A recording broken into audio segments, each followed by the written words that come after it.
Hello everyone, welcome back to my channel. कैसे हैं आप सभी? सो आई होप आप सभी अच्छे होंगे और डीट प्लस बी के अपकमिंग एग्जाम्स की प्रिपरेशन बहुत अच्छे से कर रहे होंगे।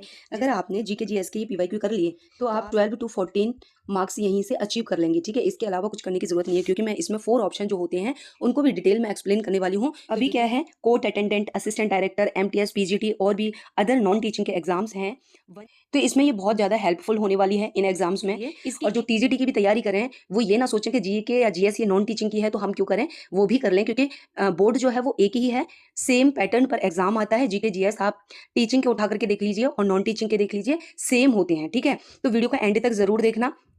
डी ट्रिपल एस बी के जितने भी पीवाईक्यूज हैं फर्स्ट पार्ट के, वो मैं इस चैनल पर जल्दी ही सारे ही सब्जेक्ट के लेकर के आने वाली हूँ इसी तरीके से। तो वीडियो को एंड तक जरूर देखना, वीडियो को लाइक जरूर कर देना। अगर चैनल पर पहली बार हैं तो चैनल को सब्सक्राइब जरूर कर देना। आज की जो सीरीज होगी वो होगी एमटीएस एग्जाम 2026 में फेब मंथ में जो हुआ था एग्जाम। ठीक है, फेब मंथ में जितने भी एग्जाम हुए थे उनको मैं कराने वाली हूँ ये पीवाईक्यू सीरीज। ठीक है, और इसमें 200 क्वेश्चंस के आसपास होंगे। ठीक है, मैं इसमें 5 क्वेश्चन पेपर कराया है। मैंने इस वीडियो में सिंगल वीडियो में 5 क्वेश्चन पेपर कराए हैं, तो इसमें 200 क्वेश्चन होंगे टोटल, विद एक्सप्लेनेशन के होंगे। 4 ऑप्शन हैं जो वो एक्सप्लेनेशन के साथ होंगे, तो वीडियो को एंड तक जरूर देखना। और इसकी प्लेलिस्ट बनी हुई है। ठीक है, प्लेलिस्ट बनी हुई है, उसमें आप चेक कर लेना जब भी आपको देखना होगा वीडियोस, तो अपना ईयरफोन लगा करके या कैसे भी सुन सकते हैं इसको। ये बहुत हेल्पफुल होने वाली है अपकमिंग एग्जाम के लिए। ठीक है, तो इसकी प्लेलिस्ट बनी हुई है जीके जीएस 2026 मैराथन के नाम से। इसकी प्लेलिस्ट बनी हुई है, तो आप वहाँ पर भी चेकआउट कर सकते हैं ना। अभी ये आज मैं कराने वाली हूँ एमटीएस एग्जाम जो हुए थे फेब में हुए थे, 24 फेब का है। शिफ्ट है इसकी 5 to 6। इसका एग्जाम, इसके पीवाईक्यू जीके या जीएस के सॉल्व कराने वाली हूँ, तो आप वीडियो में बने रहिए। फर्स्ट क्वेश्चन है, जब लोग अपनी क्षमता से कम रोजगार पाते हैं तो उत्पन्न होने वाली बेरोजगारी को क्या कहा जाता है? तो इसका आंसर जो होगा वो होगा अल्प रोजगार। यानी जब व्यक्ति अपनी योग्यता या क्षमता से कम स्तर का कार्य करता है तो उसे क्या कहते हैं? अल्प रोजगार कहते हैं। बाकी के ऑप्शन देख लेते हैं। पार्शियल अनएम्प्लॉयमेंट है वो पूरी तरह से सही नहीं है इस क्वेश्चन में। और सीजनल एम्प्लॉयमेंट जो मौसमी बेरोजगारी होती है, जो वो केवल मौसम पर आधारित होती है। स्ट्रक्चरल अनएम्प्लॉयमेंट जो होता है अर्थव्यवस्था में कौशल असंगत होता है। तो इस तरीके से इसका ऑप्शन जो होगा वो होगा सी ऑप्शन। ठीक है, नेक्स्ट क्वेश्चन होगा इसका, 1857 के विद्रोह का तात्कालिक कारण क्या था, यानी इमीडिएट कॉज क्या था 1857 में जो रिवॉल्ट हुआ था? तो वो देखो, अवध का विलय नहीं, ये नहीं था। ठीक है, उच्च भू राजस्व भी नहीं था, चर्बी वाले कारतूस, भत्तों से इनकार। तो चर्बी वाले कारतूस क्या है, ये ऑप्शन सही होगा क्योंकि 1857 में जो विद्रोह हुआ था वो तात्कालिक कारण था, कारतूस, चर्बी वाले कारतूस। अवध का विलय क्या है, पृष्ठभूमि कारण हो गया। उच्च भू राजस्व क्या है, ये आर्थिक कारण हो गया। भत्तों से इनकार ये कोई इमीडिएट कारण नहीं था। नेक्स्ट क्वेश्चन में, मौसमी बेरोजगारी से किन श्रेणी के श्रमिक सबसे ज्यादा प्रभावित होते हैं? ठीक है, आईटी पेशेवर, कृषि मजदूर, फ्लाइट अटेंडेंट या निर्माण इंजीनियर। अब देखो, मौसमी बेरोजगारी क्या होती है, जो मौसम में जिनको रोजगार मिलता है और मौसम के बाद में उनको कोई रोजगार नहीं मिलता है। जैसे कि गेहूं की कटाई है एक मौसम में होती है, ठीक है, या बुवाई है तो एक मौसम में होती है, तो उसी को हम मौसमी बेरोजगारी कहते हैं। तो ये कृषि मजदूर जो है उसको इफेक्ट करती है ये। ठीक है, उसको प्रभावित करती है। नेक्स्ट क्वेश्चन है, 11 जुलाई 2025 को डीआरडीओ एवं आईएएफ द्वारा किस मिसाइल का सफल परीक्षण किया गया था? तो यहाँ पर अस्त्र बीवी राम, ऑप्शन बी इसका करेक्ट आंसर होगा। ठीक है, भारतीय राष्ट्रीय कांग्रेस के चरमपंथी समूह के प्रमुख नेता कौन थे? तो चरमपंथी समूह के जो नेता थे वो लाला लाजपत राय थे। बाकी के डब्ल्यू.सी. बनर्जी, गोपाल कृष्ण गोखले और दादा भाई नौरोजी, ये कौन थे? ये उदारवादी नेता थे। ठीक है, और ये वाले जो है लाला लाजपत राय, ये चरमपंथी नेता थे। नेक्स्ट क्वेश्चन है, जनवरी 2025 में सीआरपीएफ के नए महानिदेशक कौन नियुक्त हुए थे? तो ये जनवरी में जो सीआरपीएफ के महानिदेशक बने थे वो ज्ञानेंद्र प्रताप सिंह थे, यानी डी ऑप्शन इसका करेक्ट आंसर है। नेक्स्ट क्वेश्चन है, पुथांडु मुख्य रूप से किस भारतीय राज्य का नववर्ष उत्सव है? तो यहाँ पर नववर्ष की बात की गई है, यानी न्यू ईयर की बात कही गई है। किस राज्य में पुथांडु नाम से न्यू ईयर फेस्टिवल मनाया जाता है? तो ये देखो, ये तमिलनाडु में मनाया जाता है। बाकी का कर्नाटक, केरल, बाकी का केरल में विशु नाम से, ठीक है, केरल में क्या है, विशु नाम से नववर्ष मनाया जाता है। कर्नाटक में और आंध्र प्रदेश में और तेलंगाना में ये उगादी नाम से, ठीक है, उगादी नाम से मनाया जाता है।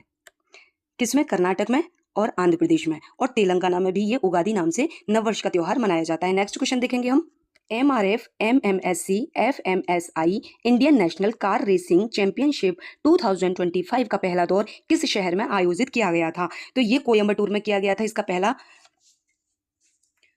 पहला दौर कोयम्बटूर में आयोजित किया गया था। अभी हम नेक्स्ट क्वेश्चन देखेंगे। 9th क्वेश्चन है टाटा WPL 2025 का फाइनल किस टीम ने जीता था?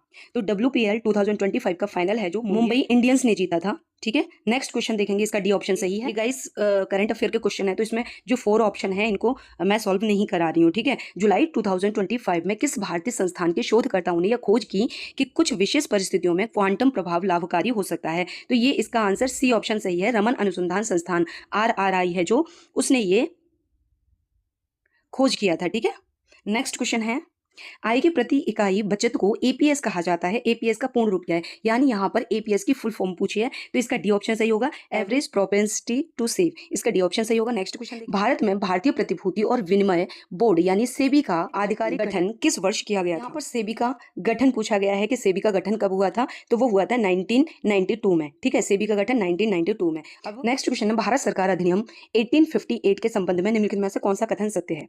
यानी 1858 में इनमें से कौन सा कथन सही है? इसके द्वारा भारतीय शासन व्यवस्था ब्रिटिश क्राउन के अधीन एकीकृत की गई थी। ठीक है, इसने भारत में ब्रिटिश शासन को समाप्त कर दिया। यह भारत में कंपनी शासन का प्रारंभ था। इससे भारतीय शासकों को अधिकार मिले। देखो, इसका ए ऑप्शन सही है, क्योंकि जब 1857 में जब विद्रोह हुआ था, तो उसके बाद में विद्रोह बहुत बड़ा हुआ था इसमें, तो उसके बाद में क्या है, जो शासन व्यवस्था थी हमारी इंडियंस की, वो ब्रिटिश क्राउन के पास चली गई थी। ठीक है, अब हमारी इंडिया का जो शासन है वो ब्रिटिश से कंट्रोल हो रहा था। ये 1858 में हुआ था। ठीक है, इसने भारत में ब्रिटिश शासन को समाप्त कर दिया नहीं किया था, शासन हो रहा था लेकिन वो ब्रिटिश से हो रहा था। यह भारत में कंपनी शासन का प्रारंभ था नहीं, ये भी ऑप्शन गलत है। इससे भारतीय शासकों को अधिकार मिले, बिल्कुल गलत है। ठीक है, तो इसका ऑप्शन ए है। ठीक है, नेक्स्ट क्वेश्चन देखेंगे हम। 1857 में किस स्थान पर मंगल पांडे ने अपने ब्रिटिश कमांडर पर हमला किया और बाद में उनका कोर्ट मार्शल किया गया था? तो आपको सबको पता है ये बैरकपुर था। ठीक है, तो ये देखिए यहाँ पर 1857 का जो विद्रोह है ना, 1857 का जो रिवॉल्ट है, उससे बहुत सारे क्वेश्चन आ रहे हैं, तो आप इसी में देख लेंगे। 2-3 क्वेश्चन आ चुके हैं इसी में, तो इसको अच्छे से इस टॉपिक को कर लेना। ठीक है, 15 क्वेश्चन है, उड़ान योजना की कल्पना NCAP 2016 के तहत की गई थी। इसका उद्देश्य टियर 2 और टियर 3 शहरों को कितने वर्षों के विजन से जोड़ना था? तो ये 10 ईयर्स था। ठीक है, इसको हम डिटेल में देख लेते हैं। ये जो उड़ान योजना का उद्देश्य है वो 10 वर्षीय दृष्टिकोण के साथ क्षेत्रीय हवाई संपर्क बढ़ाना था। ठीक है, जो क्षेत्रीय है उसमें हवाई संपर्क है जो, उसको बढ़ाने का काम कर रहे थे। ये 10 ईयर्स की योजना थी उड़ान। नेक्स्ट क्वेश्चन है, प्रारंभिक कांग्रेस नेताओं 1885 टू 1905 ने ब्रिटिश सरकार के समक्ष अपनी मांगों को मनवाने के लिए मुख्य रूप से कौन सा तरीका अपनाया था? तो इनके जो इस पीरियड के जो नेता थे वो सारे क्या थे? उदारवादी नेता थे। ठीक है, उदारवादी नेता क्या थे कि वो क्या है, वो संवैधानिक तरीके से अपनी बात को मनवाते थे। तो यहाँ पर वो क्या करते थे, संवैधानिक तरीके से बातों को मनवाने के लिए वो याचिकाएं, पेटिशन देते थे, प्रेयर्स करते थे, स्पीचेस देते थे। तो संवैधानिक तरीके से वो अपनी बात को मनवाते थे। प्रारंभिक नेता ये उदारवादी नेता होते थे। ठीक है, सशस्त्र संघर्ष से नहीं करते थे, ब्रिटिश वस्तुओं का बहिष्कार करते थे, ये भी नहीं था, क्रांतिकारी हिंसा भी नहीं करते थे। तो इसका फर्स्ट ऑप्शन क्या है, सही है। नेक्स्ट क्वेश्चन, भारत में राष्ट्रीय आय को मापने के लिए निम्नलिखित में से किस विधि का उपयोग किया जाता है? यानी इंडिया में जो इनकम है वो मेजर करते हैं, जो किस तरीके से करते हैं, केवल आय के मेथड पर या केवल उत्पाद के मेथड पर, केवल व्यय विधि पर? तो यहाँ पर सी ऑप्शन होगा। ये तीनों विधियों के संयोजन का उपयोग होता है। जब हम किसी भी आय को मापते हैं तो वहां पर आय भी देखा जाता है, यानी इनकम भी देखी जाती है, एक्सपेंडिचर भी देखा जाता है और प्रोडक्ट भी देखा जाता है। ठीक है, इन तीनों मेथड से हम क्या है, अपने भारत में राष्ट्रीय आय को मापते हैं। नेक्स्ट क्वेश्चन देखेंगे हम। जून 2025 में असम से AGP यानी असम गण परिषद के उम्मीदवार के रूप में राज्यसभा के लिए कौन निर्विरोध चुना गया था? जो AGP असम गण परिषद के जून में जो उम्मीदवार चुने गए थे वो निर्विरोध चुने गए थे। इसका बी ऑप्शन सही है, बीरेंद्र प्रसाद बैश्य। इन क्वेश्चन से पता चल रहा है अभी 20 क्वेश्चन नहीं हुए, कम से कम 4 to 5 क्वेश्चन क्या है, करंट अफेयर से लिए गए हैं, और 2 से 3 क्वेश्चन 1857 रिवॉल्ट से लिए गए हैं। तो आपको ये वाला टॉपिक अच्छे से करना है अपकमिंग एग्जाम्स के लिए। ठीक है, और करंट अफेयर बहुत अच्छे से करनी है। नेक्स्ट क्वेश्चन देख लेंगे हम। नीरज चोपड़ा अंतरराष्ट्रीय प्रतियोगिता में 90 मीटर से अधिक का थ्रो करने वाले पहले भारतीय बने। उन्होंने 90.23 मीटर का रिकॉर्ड किस प्रतियोगिता में बनाया गया था? तो नीरज चोपड़ा है जो अंतरराष्ट्रीय प्रतियोगिता में 90 मीटर से अधिक का थ्रो किया था, जो वो दोहा डायमंड लीग में किया था। ठीक है, इसका डी ऑप्शन सही है।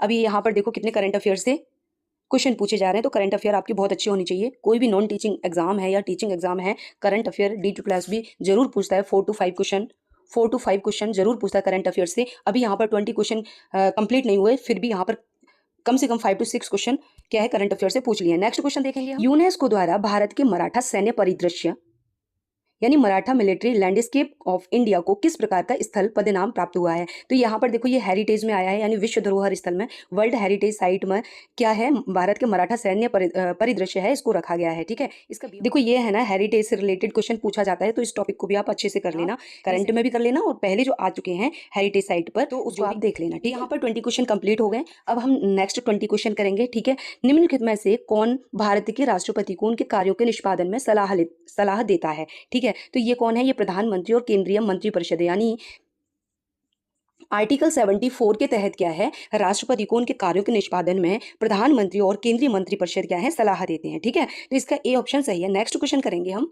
अब इसका आर्टिकल याद रख लेना, किसके तहत करता है, ये 74 आर्टिकल के तहत। ठीक है, नेक्स्ट क्वेश्चन देखेंगे। निम्नलिखित में से किस स्थल पर शैलकृत चैत्य हॉल का सबसे प्रारंभिक उदाहरण स्थित है? तो ये कार्ले है। ठीक है, इसको हम डिटेल में देख लेंगे। कार्ले का चैत्य हॉल भारत के सबसे प्राचीन एवं उत्कृष्ट शैलकृत चैत्य हॉलों में माना जाता है। देखो अजंता है, ये लेटर एग्जाम्पल है, यानी बाद का एग्जाम्पल है। एलोरा है जो, ये डिफरेंट पीरियड का है। और कन्हेरी है जो, ये लेटर डेवलपमेंट, इसका बाद में डेवलपमेंट हुआ था। एलोरा की गुफाएं हैं जो, वो डिफरेंट पीरियड का है। और अजंता है जो, इसका भी बाद का एग्जाम्पल है। तो इसका है जो प्राचीन और उत्कृष्ट शैलकृत चैत्य हॉल है कार्ले का, वो क्या है, सबसे प्राचीन है। ठीक है, नेक्स्ट क्वेश्चन देखेंगे हम। लैंगिक रूप से जनन करने वाले जीवों में यदि दो प्रतियां भिन्न हो तो व्यक्त होने वाले लक्षण को क्या कहते हैं? तो इसमें ऑप्शन होगा, उसको कहते हैं हम प्रभावी लक्षण। ठीक है, डोमिनेंट ट्रेट। इसको हम डिटेल में देख लेते हैं। जब जीन की दो प्रतियां भिन्न होती हैं तब प्रभावी लक्षण व्यक्त होता है। ठीक है, इसका क्या है, सी ऑप्शन सही है। नेक्स्ट क्वेश्चन देखेंगे हम। भारत में विनिर्माण उद्योग मुख्य रूप से किस क्षेत्र से संबंधित है, यानी मैन्युफैक्चरिंग इंडस्ट्री किससे रिलेटेड है? ठीक है, अब वो आपको सेक्टर बताना है। तो इसका सी ऑप्शन करेक्ट है, माध्यमिक क्षेत्र यानी सेकेंडरी सेक्टर में आ जाता है मैन्युफैक्चरिंग इंडस्ट्री। ठीक है, देखो ये सेक्टर है ना जो प्राइमरी सेकेंडरी, ठीक है, ये इन तीनों को जरूर याद कर लेना। ठीक है, इकोनॉमिक्स का जो भी क्वेश्चन आता है तो ये इंपॉर्टेंट हो जाता है। ठीक है, जैसे एग्रीकल्चर हो गई, ये फर्स्ट सेक्टर में आता है, यानी प्राइमरी सेक्टर में आता है, तो इनको याद कर लेना। अब देखो यहाँ पर है माध्यमिक क्षेत्र, विनिर्माण उद्योग कच्चे माल को तैयार वस्तुओं में बदलता है, इसलिए यह माध्यमिक क्षेत्र होता है, यानी सेकेंडरी सेक्टर होता है। टेरिटरी सेक्टर जो है वो सर्विसेज होती हैं, जैसे बैंक्स हो गई, सर्विसेज हो गई जितनी भी। प्राइमरी सेक्टर में एग्रीकल्चर और एक्सट्रैक्शन आता है। और क्वार्टरनरी सेक्टर है जो नॉलेज बेस्ड सर्विसेज है। तो इसका सी ऑप्शन सही रहेगा। नेक्स्ट क्वेश्चन है, 2011 की जनगणना के अनुसार किस केंद्र शासित प्रदेश में मुस्लिम आबादी का प्रतिशत सबसे अधिक है, यानी जो मोमडन है वो सबसे ज्यादा वहां पर पाई जाती है 2011 की जनगणना। ठीक है, तो यहाँ पर लक्षद्वीप, इसका डी ऑप्शन सही रहेगा। देखो जो भी सेंसस है ना, इसको जरूर कर लेना। सेंसस से क्वेश्चन भर भर के आए थे 2025 में भी, तो ये टॉपिक बहुत इंपॉर्टेंट हो जाता है, तो इसको कर लेना आप। और 2011 को करना, तो उसी में से ही क्वेश्चन पूछ रहे हैं। ठीक है, भारत में पंचायती राज व्यवस्था में जिला परिषद किस स्तर का निकाय है? तो ये 3rd लेवल का है। ठीक है, जिला परिषद क्या है, तीसरे स्तर पर आती है पंचायती राज व्यवस्था में। अच्छा, ये पंचायती राज व्यवस्था है, इसके आर्टिकल भी देख लेना, बहुत इंपॉर्टेंट है। भारतीय संविधान का कौन सा अनुच्छेद अपराधों के लिए दोष सिद्धि के संबंध में संरक्षण प्रदान करता है? तो ये आर्टिकल 21 है, 20A। ठीक है, आर्टिकल 21 के तहत क्या है, अपराधों के लिए दोष सिद्धि के संबंध में ये संरक्षण प्रदान करता है। अब हम अदर आर्टिकल्स को भी देख लेते हैं। ठीक है, देखो आर्टिकल 20 है जो अपराधों के लिए दोष सिद्धि के संबंध में संरक्षण प्रदान करता है, जिसमें 20A आर्टिकल है जो। ठीक है, 22 आर्टिकल है जो, ये arrest and detention safe guards के रूप में काम करता है। आर्टिकल 21 है जो right to life and personal liberty. और 21 क्या है, एजुकेशन के लिए। 21A ये क्या है, ये 6 से 14 वर्ष की आयु के बच्चों के लिए निःशुल्क शिक्षा की बात करता है। ठीक है, कंपलसरी एजुकेशन के बारे में। आर्टिकल 19(1) में फ्रीडम ऑफ स्पीच। ठीक है, 19(1) में ये आर्टिकल याद कर लेना है, बहुत इंपॉर्टेंट है। ठीक है, हमारे मौलिक अधिकार है ना जितने भी, जो भी हमारे फंडामेंटल राइट्स हैं उनको पूरा कर लेना कंप्लीट, ये सारे कवर हो जाएंगे उसमें। ठीक है, इसमें से क्वेश्चन आता ही आता है। नेक्स्ट क्वेश्चन देखेंगे हम। चापचर कूट भारत के किस राज्य में प्रसिद्ध त्योहार है? ठीक है, ये त्योहार कर लेना, नव वर्ष है वो कर लेना। ठीक है, तो ये लोक नृत्य हैं, शास्त्रीय नृत्य हैं, ये स्टैटिक जीके को कर लेना, इनमें से पूछता है D2+B क्वेश्चन। तो यहाँ पर है जो इसका करेक्ट आंसर सी है, मिजोरम में चापचर कूट क्या है, त्योहार मनाया जाता है। ठीक है, नेक्स्ट क्वेश्चन देखेंगे हम। लार एमिलेज एंजाइम का स्राव कहाँ से होता है? तो आपको पता है जो सलाइवा है वो कहाँ है, माउथ में होता है ना, तो इसका ए ऑप्शन सही होगा। एमिलेज लार ग्रंथियों द्वारा मुख में श्रावित होता है और स्टार्च के पाचन की शुरुआत करता है। ठीक है, ये माउथ में होता है। लीवर क्या है, प्रोड्यूस्ड बाइल स्मॉल इंटेस्टाइन होता है, not source of salivary amylase. ठीक है, स्टमक क्या है, प्रोड्यूस गैस्ट्रिक जूस। तो यहाँ पर ये ए ऑप्शन सही है इसका। नेक्स्ट क्वेश्चन, निम्नलिखित में से किस स्मारक को अफगान स्थापत्य की सुदृढ़ता का उदाहरण माना जाता है? तो इसका ए ऑप्शन होगा होशांग शाह का मकबरा। ठीक है, प्लाज्मिड के संबंध में निम्नलिखित में से कौन सा कथन सही है? तो इसका ऑप्शन सी सही होगा। ठीक है, प्लाज्मिड डीएनए के खंड होते हैं और जीवाणुओं में पाए जाते हैं, तो इसका सी ऑप्शन सही है। इसमें निम्नलिखित में से कौन सा युग्म गलत है? गलत को बताना है। धमेक स्तूप उत्तर प्रदेश में बिल्कुल सही है ये। ठीक है, सांची स्तूप मध्य प्रदेश में, ये भी सही है। अमरावती स्तूप आंध्र प्रदेश में, ये भी सही है। केसरिया स्तूप क्या है? महाराष्ट्र में नहीं है, ये बिहार में है। ठीक है, ये ध्यान रखना, ये बिहार में है केसरिया स्तूप। तो इसका बी ऑप्शन इनकरेक्ट है। तो हम अब देखो यही क्वेश्चन आ सकता है कि केसरिया स्तूप कहाँ स्थित है, तो यहाँ महाराष्ट्र की जगह आप बिहार कर दोगे। ठीक है, इस तरीके से भी क्वेश्चन बन सकता है। तो आप पीवाईक्यू बहुत इंपॉर्टेंट होते हैं। करेक्ट ऑप्शन बताना है आपको। अनुच्छेद 21 समानता का अधिकार, अनुच्छेद 14 वाक्य की स्वतंत्रता, 19 आर्टिकल जीवन और व्यक्तिगत स्वतंत्रता, अनुच्छेद 25 धर्म की स्वतंत्रता। इसका डी ऑप्शन सही है, यानी आर्टिकल 25 है जो धर्म की स्वतंत्रता को बताता है। नेक्स्ट आर्टिकल हम देख लेते हैं। देखो नेक्स्ट है 21 आर्टिकल है जो वो किसको इंडिकेट करता है? Right to life and personal liberty को। आर्टिकल 14 है जो राइट टू इक्वलिटी को। 19 आर्टिकल है जो फ्रीडम ऑफ राइट को यहाँ पर रिप्रेजेंट करता है। ठीक है, आर्टिकल 25 है जो फ्रीडम ऑफ रिलीजियन को। तो इसका डी ऑप्शन सही है, जो कि ऊपर यहाँ पर गलत दिए हुए गए थे। ठीक है, इक्वलिटी, राइट टू इक्वलिटी 21 नहीं करता है, यहाँ पर क्या करता है? Right to life and personal liberty को करता है। नेक्स्ट क्वेश्चन देखेंगे हम। नीलगिरी पहाड़ियां किन दो पर्वत श्रृंखलाओं के संगम पर स्थित हैं? ठीक है, नीलगिरी पहाड़ियां कहाँ पर स्थित हैं वो बताना है आपको। तो ये पूर्वी और पश्चिमी घाट पर है। ठीक है, नीलगिरी पहाड़ियां कहाँ हैं? पूर्वी और पश्चिमी घाट पर।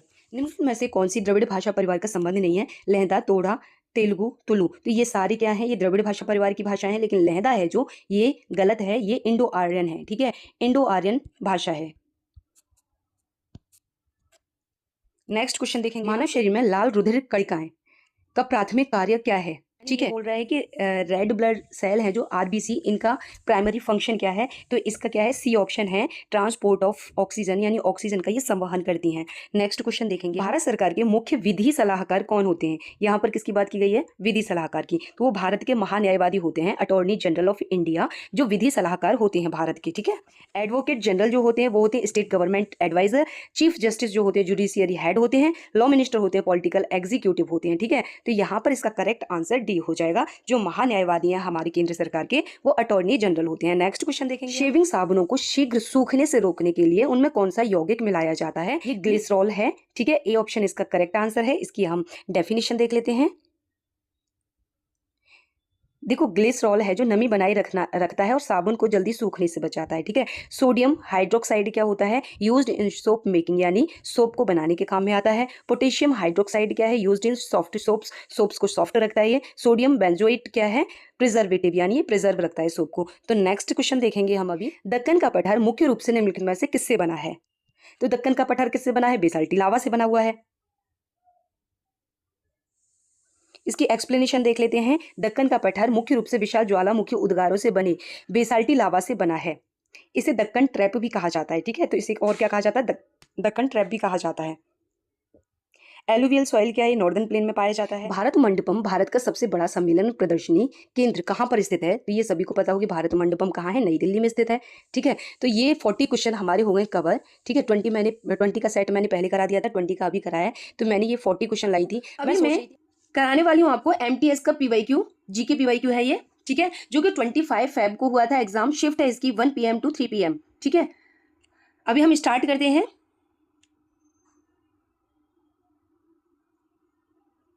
क्वेश्चन 1 है, मई 2025 में निम्नलिखित में से किस पूर्व भारतीय क्रिकेट टीम के कप्तान को कर्नाटक सरकार द्वारा राज्य वन विभाग और वन्य जीव संरक्षण का राजदूत नियुक्त किया गया है? यानी ऐसे कौन से पूर्व के भारतीय क्रिकेट टीम के कप्तान हैं जिनको कर्नाटक गवर्नमेंट ने एम्बेसडर घोषित किया है? किसके लिए?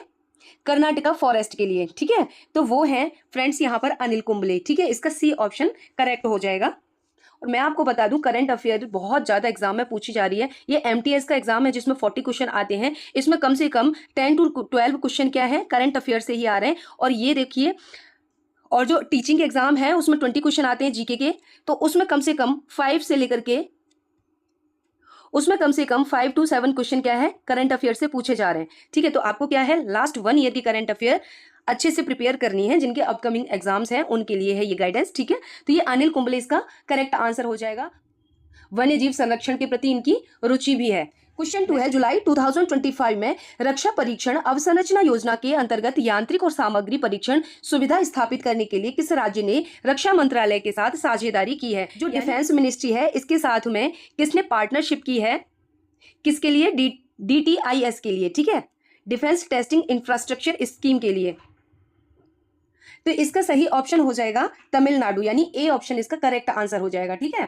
ये जो DTIS है इसके अंतर्गत यांत्रिक और सामग्री परीक्षण सुविधा स्थापित करने के लिए रक्षा मंत्रालय के साथ में इसने क्या है? पार्टनरशिप की है। नेक्स्ट क्वेश्चन देखेंगे अभी हम, उत्तर भारत में लोकप्रिय मंदिर स्थापत्य शैली को किस नाम से जाना जाता है? यानी नॉर्थ इंडिया है जो, इसमें जो आर्किटेक्चर है वो जो टेम्पल का आर्किटेक्चर स्टाइल है वो किस नाम से जाना जाता है? पगोड़ा है या फिर द्रविड़ है या वेसर है या नागर है? तो फ्रेंड्स जो उत्तर भारत में शैली होती है ना, मंदिर स्थापत्य शैली जो होती है वो नागर शैली में होते हैं, ठीक है। और इसकी विशेषता क्या है? इसकी विशेषता ये ऊंचे शिखर के होते हैं, नागर शैली की विशेषता ये है, ठीक है। यहाँ पर द्रविड़ शैली क्या है? ये द्रविड़ शैली है जो साउथ इंडियन स्टाइल है, ठीक है, साउथ इंडियन स्टाइल। वेसर शैली है जो ये मिक्स्ड स्टाइल है, नॉर्थ एंड साउथ की, नॉर्थ एंड साउथ की ये मिक्स्ड स्टाइल है वेसर शैली, ठीक है। और एक है पगोड़ा शैली है जो ये क्या है? ये ईस्ट एशियन स्टाइल है, ठीक है, ईस्ट एशियन स्टाइल, ठीक है, पगोड़ा शैली है जो। नेक्स्ट क्वेश्चन देखेंगे हम, 4 क्वेश्चन है, CRISPR कैस तकनीक का उपयोग करके विकसित और आधिकारिक रूप से घोषित की गई 2 जीनोम एडिटेड चावल की किस्मों के नाम बताइए। यहां पर क्या है? ये जो टेक्नोलॉजी है CRISPR Cas technology and officially है ये जो ये डेवलप किया है, किस वैरायटी का राइस है ये? तो इसका ए ऑप्शन करेक्ट हो जाएगा, DRR rice 100 Kamala and Pusa DST rice 1। इसका क्या है? करेक्ट आंसर हो जाएगा फर्स्ट। भारत ने CRISPR कैस टेक्नोलॉजी का यूज करके DRR राइस 100 कमला और Pusa DST rice 1 2 genome edited धान की किस्में विकसित की हैं, ठीक है। तो इसका करेक्ट आंसर 1 हो जाएगा। नेक्स्ट क्वेश्चन देखेंगे, ब्रिटिश राजशाही ने ईस्ट इंडिया कंपनी से भारत का नियंत्रण कब अपने हाथ में लिया? ठीक है, यहाँ पर ये लिखा है कि जो ईस्ट इंडिया कंपनी है इसका भारत पर नियंत्रण था, आपको पता है 1857 से पहले, ठीक है, 1857 तक क्या है? ईस्ट इंडिया कंपनी के हाथ में क्या है? भारत का कंट्रोल था। लेकिन ऐसा कौन सा ईयर है जो ब्रिटिश राजशाही यानी ब्रिटिश क्राउन के हाथ में ये कंट्रोल चला गया था? तो आपको पता है जो 1857 का जो रिवॉल्ट हुआ था इसके बाद में 1858 में क्या है? ब्रिटिश क्राउन के हाथ में ये कंट्रोल चला गया था। हमारे इंडिया जो गवर्नमेंट ऑफ इंडिया एक्ट था,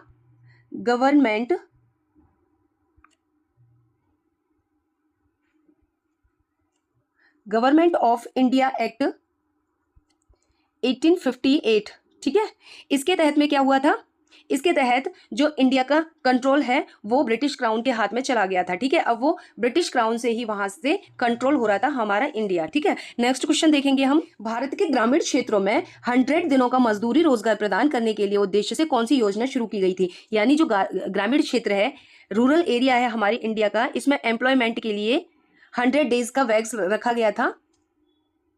100 days of wax employment rural area में जो स्कीम चलाई गई थी वो कौन सी स्कीम है? प्रधानमंत्री ग्राम सड़क योजना? नहीं, ठीक है। ये किससे रिलेटेड है? ये रोड डेवलपमेंट से रिलेटेड है, ठीक है, रोड डेवलपमेंट। स्वर्ण जयंती ग्राम रोजगार योजना, ये किससे? अर्लियर एम्प्लॉयमेंट स्कीम है ये, ठीक है। स्वर्ण जयंती ग्राम योजना क्या है? ये अर्लियर एम्प्लॉयमेंट स्कीम है। प्रधानमंत्री कौशल विकास योजना क्या है? ये स्किल डेवलपमेंट, ये स्किल डेवलपमेंट से रिलेटेड है, ठीक है। महात्मा गांधी राष्ट्रीय ग्रामीण गारंटी योजना यानी मनरेगा, ये क्या है? मनरेगा ये ग्रामीण परिवारों को प्रतिवर्ष 100 दिनों का मजदूरी रोजगार सुनिश्चित कराने वाली स्कीम है। तो इसका करेक्ट आंसर डी हो जाएगा, ठीक है।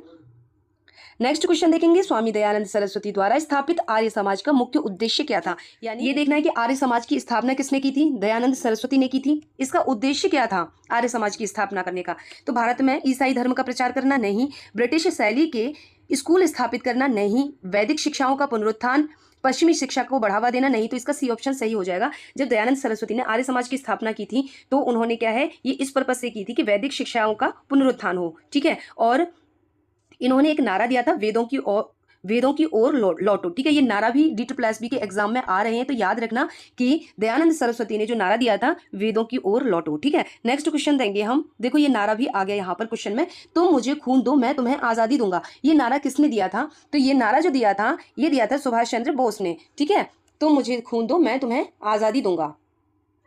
9 क्वेश्चन है, संचार मित्र योजना का प्राथमिक उद्देश्य क्या है? यानी संचार मित्र स्कीम है जो, इसका प्राइमरी ऑब्जेक्टिव क्या है? तो युवाओं को डिजिटल राजदूत के रूप में सशक्त बनाना, या फिर मोबाइल टैरिफ को विनिमय करना, ग्रामीण दूरसंचार अवसंरचना का निर्माण करना, दूरसंचार इंजीनियरों को प्रशिक्षित करना। तो इसका ए ऑप्शन करेक्ट है। जो संचार मित्र योजना है, इसका जो उद्देश्य है वो युवाओं को डिजिटल और दूरसंचार जागरूकता के लिए राजदूत के रूप में तैयार करना है। तो इसका ऑप्शन फर्स्ट करेक्ट हो जाएगा। नेक्स्ट क्वेश्चन देखेंगे अभी हम। भारत में रोजगार हेतु कौशल विकास पर केंद्रित सरकारी योजना कौन सी है? यानी आपको गवर्नमेंट स्कीम बनानी है जो फोकस करती है किस पर? स्किल डेवलपमेंट पर। ठीक है, skill development for employment in India. तो इसका जो करेक्ट आंसर हो जाएगा वो डिजिटल इंडिया कार्यक्रम, या नई मंजिल कौशल योजना, या यंग स्टार्टअप इंडिया मिशन, या प्रधानमंत्री कौशल विकास योजना। तो इसका जो करेक्ट आंसर है वो डी ऑप्शन हो जाएगा। जो प्रधानमंत्री कौशल विकास योजना यानी PMKVY है, जो युवाओं को रोजगारोन्मुख कौशल प्रशिक्षण प्रदान करती है। ठीक है, ये किसके बेस पर है? स्किल के बेस पर है। नेक्स्ट क्वेश्चन देखेंगे अभी हम। अब देखो यहाँ पर है जो नई मंजिल कौशल योजना किससे संबंधित है? ये माइनॉरिटी एजुकेशन स्कीम है। ठीक है, ये क्या है? माइनॉरिटी एजुकेशन स्कीम है। यंग स्टार्टअप मिशन स्कीम ये इनकरेक्ट है। ठीक है, डिजिटल इंडिया कार्यक्रम है जो, ये डिजिटल गवर्नेंस इनिशिएटिव लेने वाली स्कीम है। ठीक है, नेक्स्ट क्वेश्चन देखेंगे। देखो ये स्कीम आ रही है, तो आप इनको क्या है, किस ईयर में आई है ये स्कीम और किससे रिलेटेड है, तो स्कीम को जरूर करके जाएं। ठीक है, जितनी भी प्रधानमंत्री स्कीम है ना, इनका कब एस्टेब्लिश हुई है, कब इसको ये किससे रिलेटेड है, तो ये जरूर करके जाए। स्कीम पूछी जा रही है अभी। ठीक है, कुछ 2025 में जो एग्जाम हुए थे ना, उसको देखते हुए कुछ थोड़ा सा चेंजमेंट आया है GKGS में। जो टॉपिक्स हैं उनको लेकर के कुछ topics same as it is पूछे जा रहे हैं, बट कुछ चेंजमेंट टॉपिक में आया है, तो आप यहाँ पर स्कीम को जरूर करके जाएं। ठीक है, नेक्स्ट क्वेश्चन देख रहे हैं हम।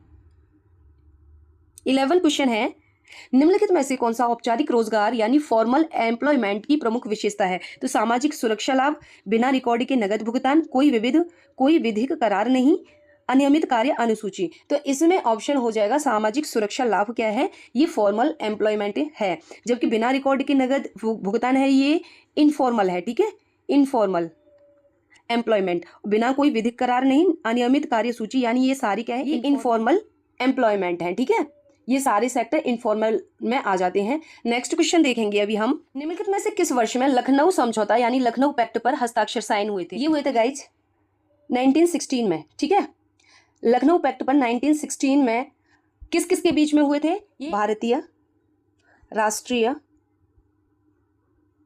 कांग्रेस के बीच में, ठीक है, और मुस्लिम लीग के बीच में।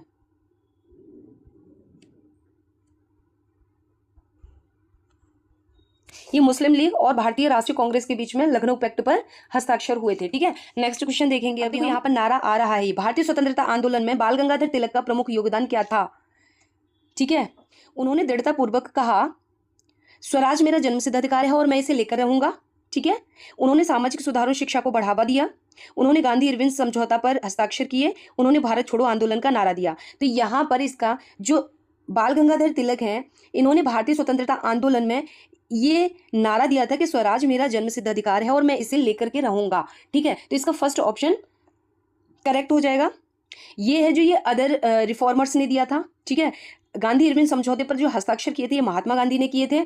ठीक है, और भारत छोड़ो आंदोलन का जो नेतृत्व किया था ये महात्मा गांधी ने किया था 1942 में। तो ये भी आप याद रख लेना कि भारत छोड़ो आंदोलन कब हुआ था? 1942 में हुआ था, और इसको लेड जो किया था वो किया था गांधी जी के द्वारा। ठीक है, नेक्स्ट क्वेश्चन है, उत्तराखंड में आयोजित 38वें राष्ट्रीय खेलों में किस टीम ने पदक तालिका में शीर्ष स्थान प्राप्त किया है? ये राष्ट्रीय खेल हैं जो 38वें, वो कहाँ पर हुए थे? उत्तराखंड में हुए थे, और इसमें शीर्ष स्थान पर जो पदक तालिका में शीर्ष स्थान पर है वो कौन सा है? वो है सेवा खेल नियंत्रण बोर्ड यानी SSCB ने शीर्ष स्थान प्राप्त किया था इसमें। ठीक है, नेक्स्ट क्वेश्चन देखेंगे अभी हम। निम्नलिखित में से कौन सी गैर बैंकिंग वित्तीय कंपनी है यानी NBFC है, यानी नॉन बैंकिंग फाइनेंशियल कंपनी? ठीक है, जो फाइनेंशियल कंपनी नहीं है वो बैंक बतानी है, एक्सिस बैंक, या फिर Punjab national bank, bank of Baroda, या फिर LIC हाउसिंग फाइनेंस। तो इसका करेक्ट आंसर डी हो जाएगा। ये सारी हैं जो कॉमर्शियल बैंक हैं, ठीक है, ये हैं जो ये तीनों कॉमर्शियल बैंक हैं, जबकि ये नॉन कॉमर्शियल है, ठीक है। तो इसका डी ऑप्शन करेक्ट आंसर हो जाएगा। अम्मान में आयोजित एशियाई कुश्ती चैंपियन 2025 में भारतीय पहलवानों ने कुल कितने पदक जीते? तो इसमें करेक्ट आंसर हो जाएगा सी ऑप्शन, 15 पदक जीते थे, ठीक है। अम्मान में आयोजित किया गया था एशियाई कुश्ती चैंपियनशिप 2025 और इसमें पहलवानों ने 15 पदक जीते, हमारे इंडियन पहलवानों ने, ठीक है। नेक्स्ट क्वेश्चन है, भारतीय मुद्रा की सबसे छोटी इकाई कौन सी है? तो देखो इकोनॉमिक्स में है ना, ये करेंसी वाला चैप्टर जरूर करके जाना है, ठीक है। ये इसमें से क्वेश्चन बन रहा है D+B में, ठीक है, चाहे वो पैसे से, रुपया से या किसी से भी रिलेटेड है। लास्ट वीडियो में मैंने कराया था कि जो हमारी इंडियन करेंसी है वो किस सिस्टम पर बेस्ड है, यानी डेसिमल सिस्टम पर बेस्ड है। तो ये करेंसी से एक क्वेश्चन बन रहा है। तो फ्रेंड, तो गाइज इसको जरूर करके जाएं। तो यहाँ पर पूछा है कि जो करेंसी है इंडियन करेंसी, इसकी स्मॉलेस्ट यूनिट क्या है? तो आपको पता है इसकी स्मॉलेस्ट यूनिट क्या है, पैसे है। 25 पैसे तो हो नहीं सकता, ठीक है। इसमें क्या है, डेफिनेट दे रखा है, इसमें भी डेफिनेट दे रखा है, तो ये नहीं हो सकते हैं। ओनली पैसा है, रुपया नहीं हो सकता है, ठीक है। स्मॉलेस्ट यूनिट नहीं है, ये पैसा है जो इसका डी ऑप्शन करेक्ट है। पैसा है ये जो स्मॉलेस्ट यूनिट है हमारी इंडियन करेंसी की। प्रधानमंत्री जनधन योजना PMJDY वित्तीय समावेशन के उद्देश्य से कब शुरू की गई थी? तो देखो यहाँ पर जो जितनी भी स्कीम है, प्रधानमंत्री जितनी भी स्कीम है उनको करके जाना है आप, कब ये एस्टेब्लिश हुई थी, इनका कौन सा वर्क है, क्या इनका उद्देश्य है, तो सारा सब कुछ आपको करके जाना है, ठीक है।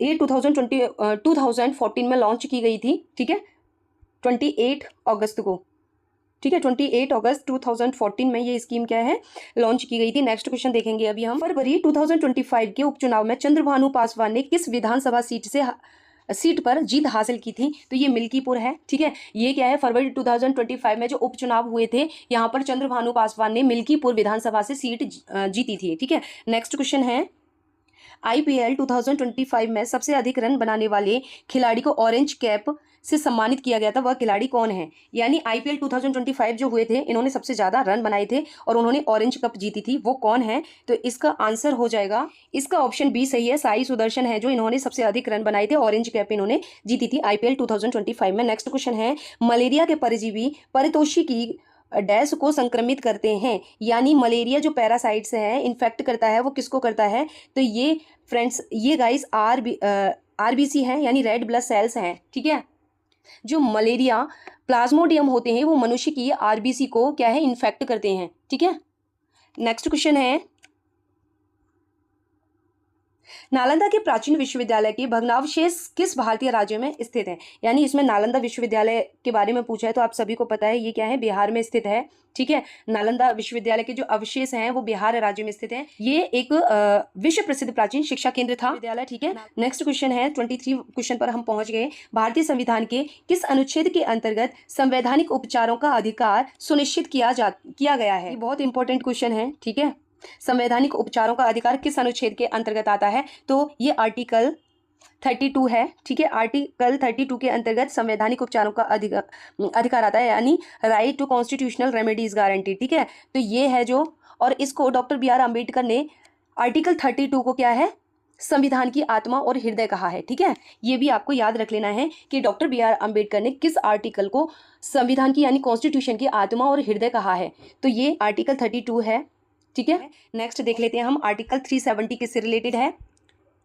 ये स्पेशल स्टेटस प्रोविजन से रिलेटेड है। आर्टिकल 37 है जो, ये DPSP's एप्लीकेबिलिटी से रिलेटेड है। नेक्स्ट है आर्टिकल 31, ये फॉर्मल राइट टू प्रॉपर्टी, ये प्रॉपर्टी के फॉर्मल राइट से रिलेटेड है, ठीक है। तो ये भी आर्टिकल आपको कर लेने हैं। नेक्स्ट क्वेश्चन देखेंगे हम, 2011 की जनगणना के अनुसार भारत में किस राज्य का लिंगानुपात सबसे अधिक है? ठीक है, यहाँ पर अधिक पूछा है लिंगानुपात। सेक्स रेशियो हाईएस्ट किस स्टेट का है? तो देखिए गाइस, 2011 की सेंसस आपको बहुत अच्छे से पढ़ के जानी है। इसमें से 1 या 2 क्वेश्चन बन रहा है, ठीक है। 2025 में भी आए थे सेंसस से रिलेटेड क्वेश्चन, और अभी 26 में भी सेंसस से रिलेटेड क्वेश्चन आ रहे हैं। तो इसमें सबसे हाईएस्ट सेक्स रेशियो का जो स्टेट है 2011 की सेंसस के अकॉर्डिंग, तो वो है गाइस केरल, ठीक है। केरल में क्या है, 1000 मेल पर कितनी फीमेल है? 1084 फीमेल, ठीक है। ये भी आपको याद रखना है, ये रेशियो भी पूछा जा सकता है। नेक्स्ट क्वेश्चन है, अनपरा ताप विद्युत केंद्र भारत के किस राज्य में स्थित है? यानी अनपरा थर्मल पावर स्टेशन किस राज्य में है? तो ये गाइस उत्तर प्रदेश के सोनभद्र जिले में स्थित है। ठीक है, तो इसका ऑप्शन 1 ऑप्शन इसका करेक्ट है। नेक्स्ट क्वेश्चन देखेंगे, 26 क्वेश्चन पर हम पहुंच गए। भारतीय नागरिकता के अर्जन, निर्धारण और पर्यवसान से संबंधित नागरिकता अधिनियम किस वर्ष पारित किया गया था? यानी यहाँ पर नागरिकता अधिनियम के बारे में पूछा गया है। सिटीजनशिप एक्ट कब पारित किया गया था? ठीक है, इसके बारे में, तो ये इसका ऑप्शन है सी ऑप्शन करेक्ट हो जाएगा। सिटीजनशिप एक्ट है जो 1955 में आया था, ये जो कि भारतीय नागरिकता के अर्जन और समाप्ति से संबंधित कानून है। यहाँ पर क्या है, 1950 में संविधान लागू हुआ था।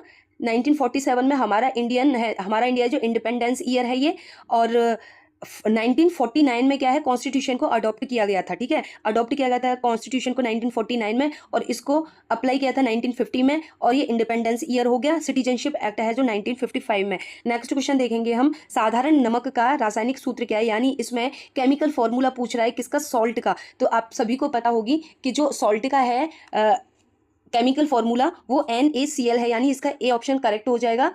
ये किसका है? ये ग्लूकोज का है।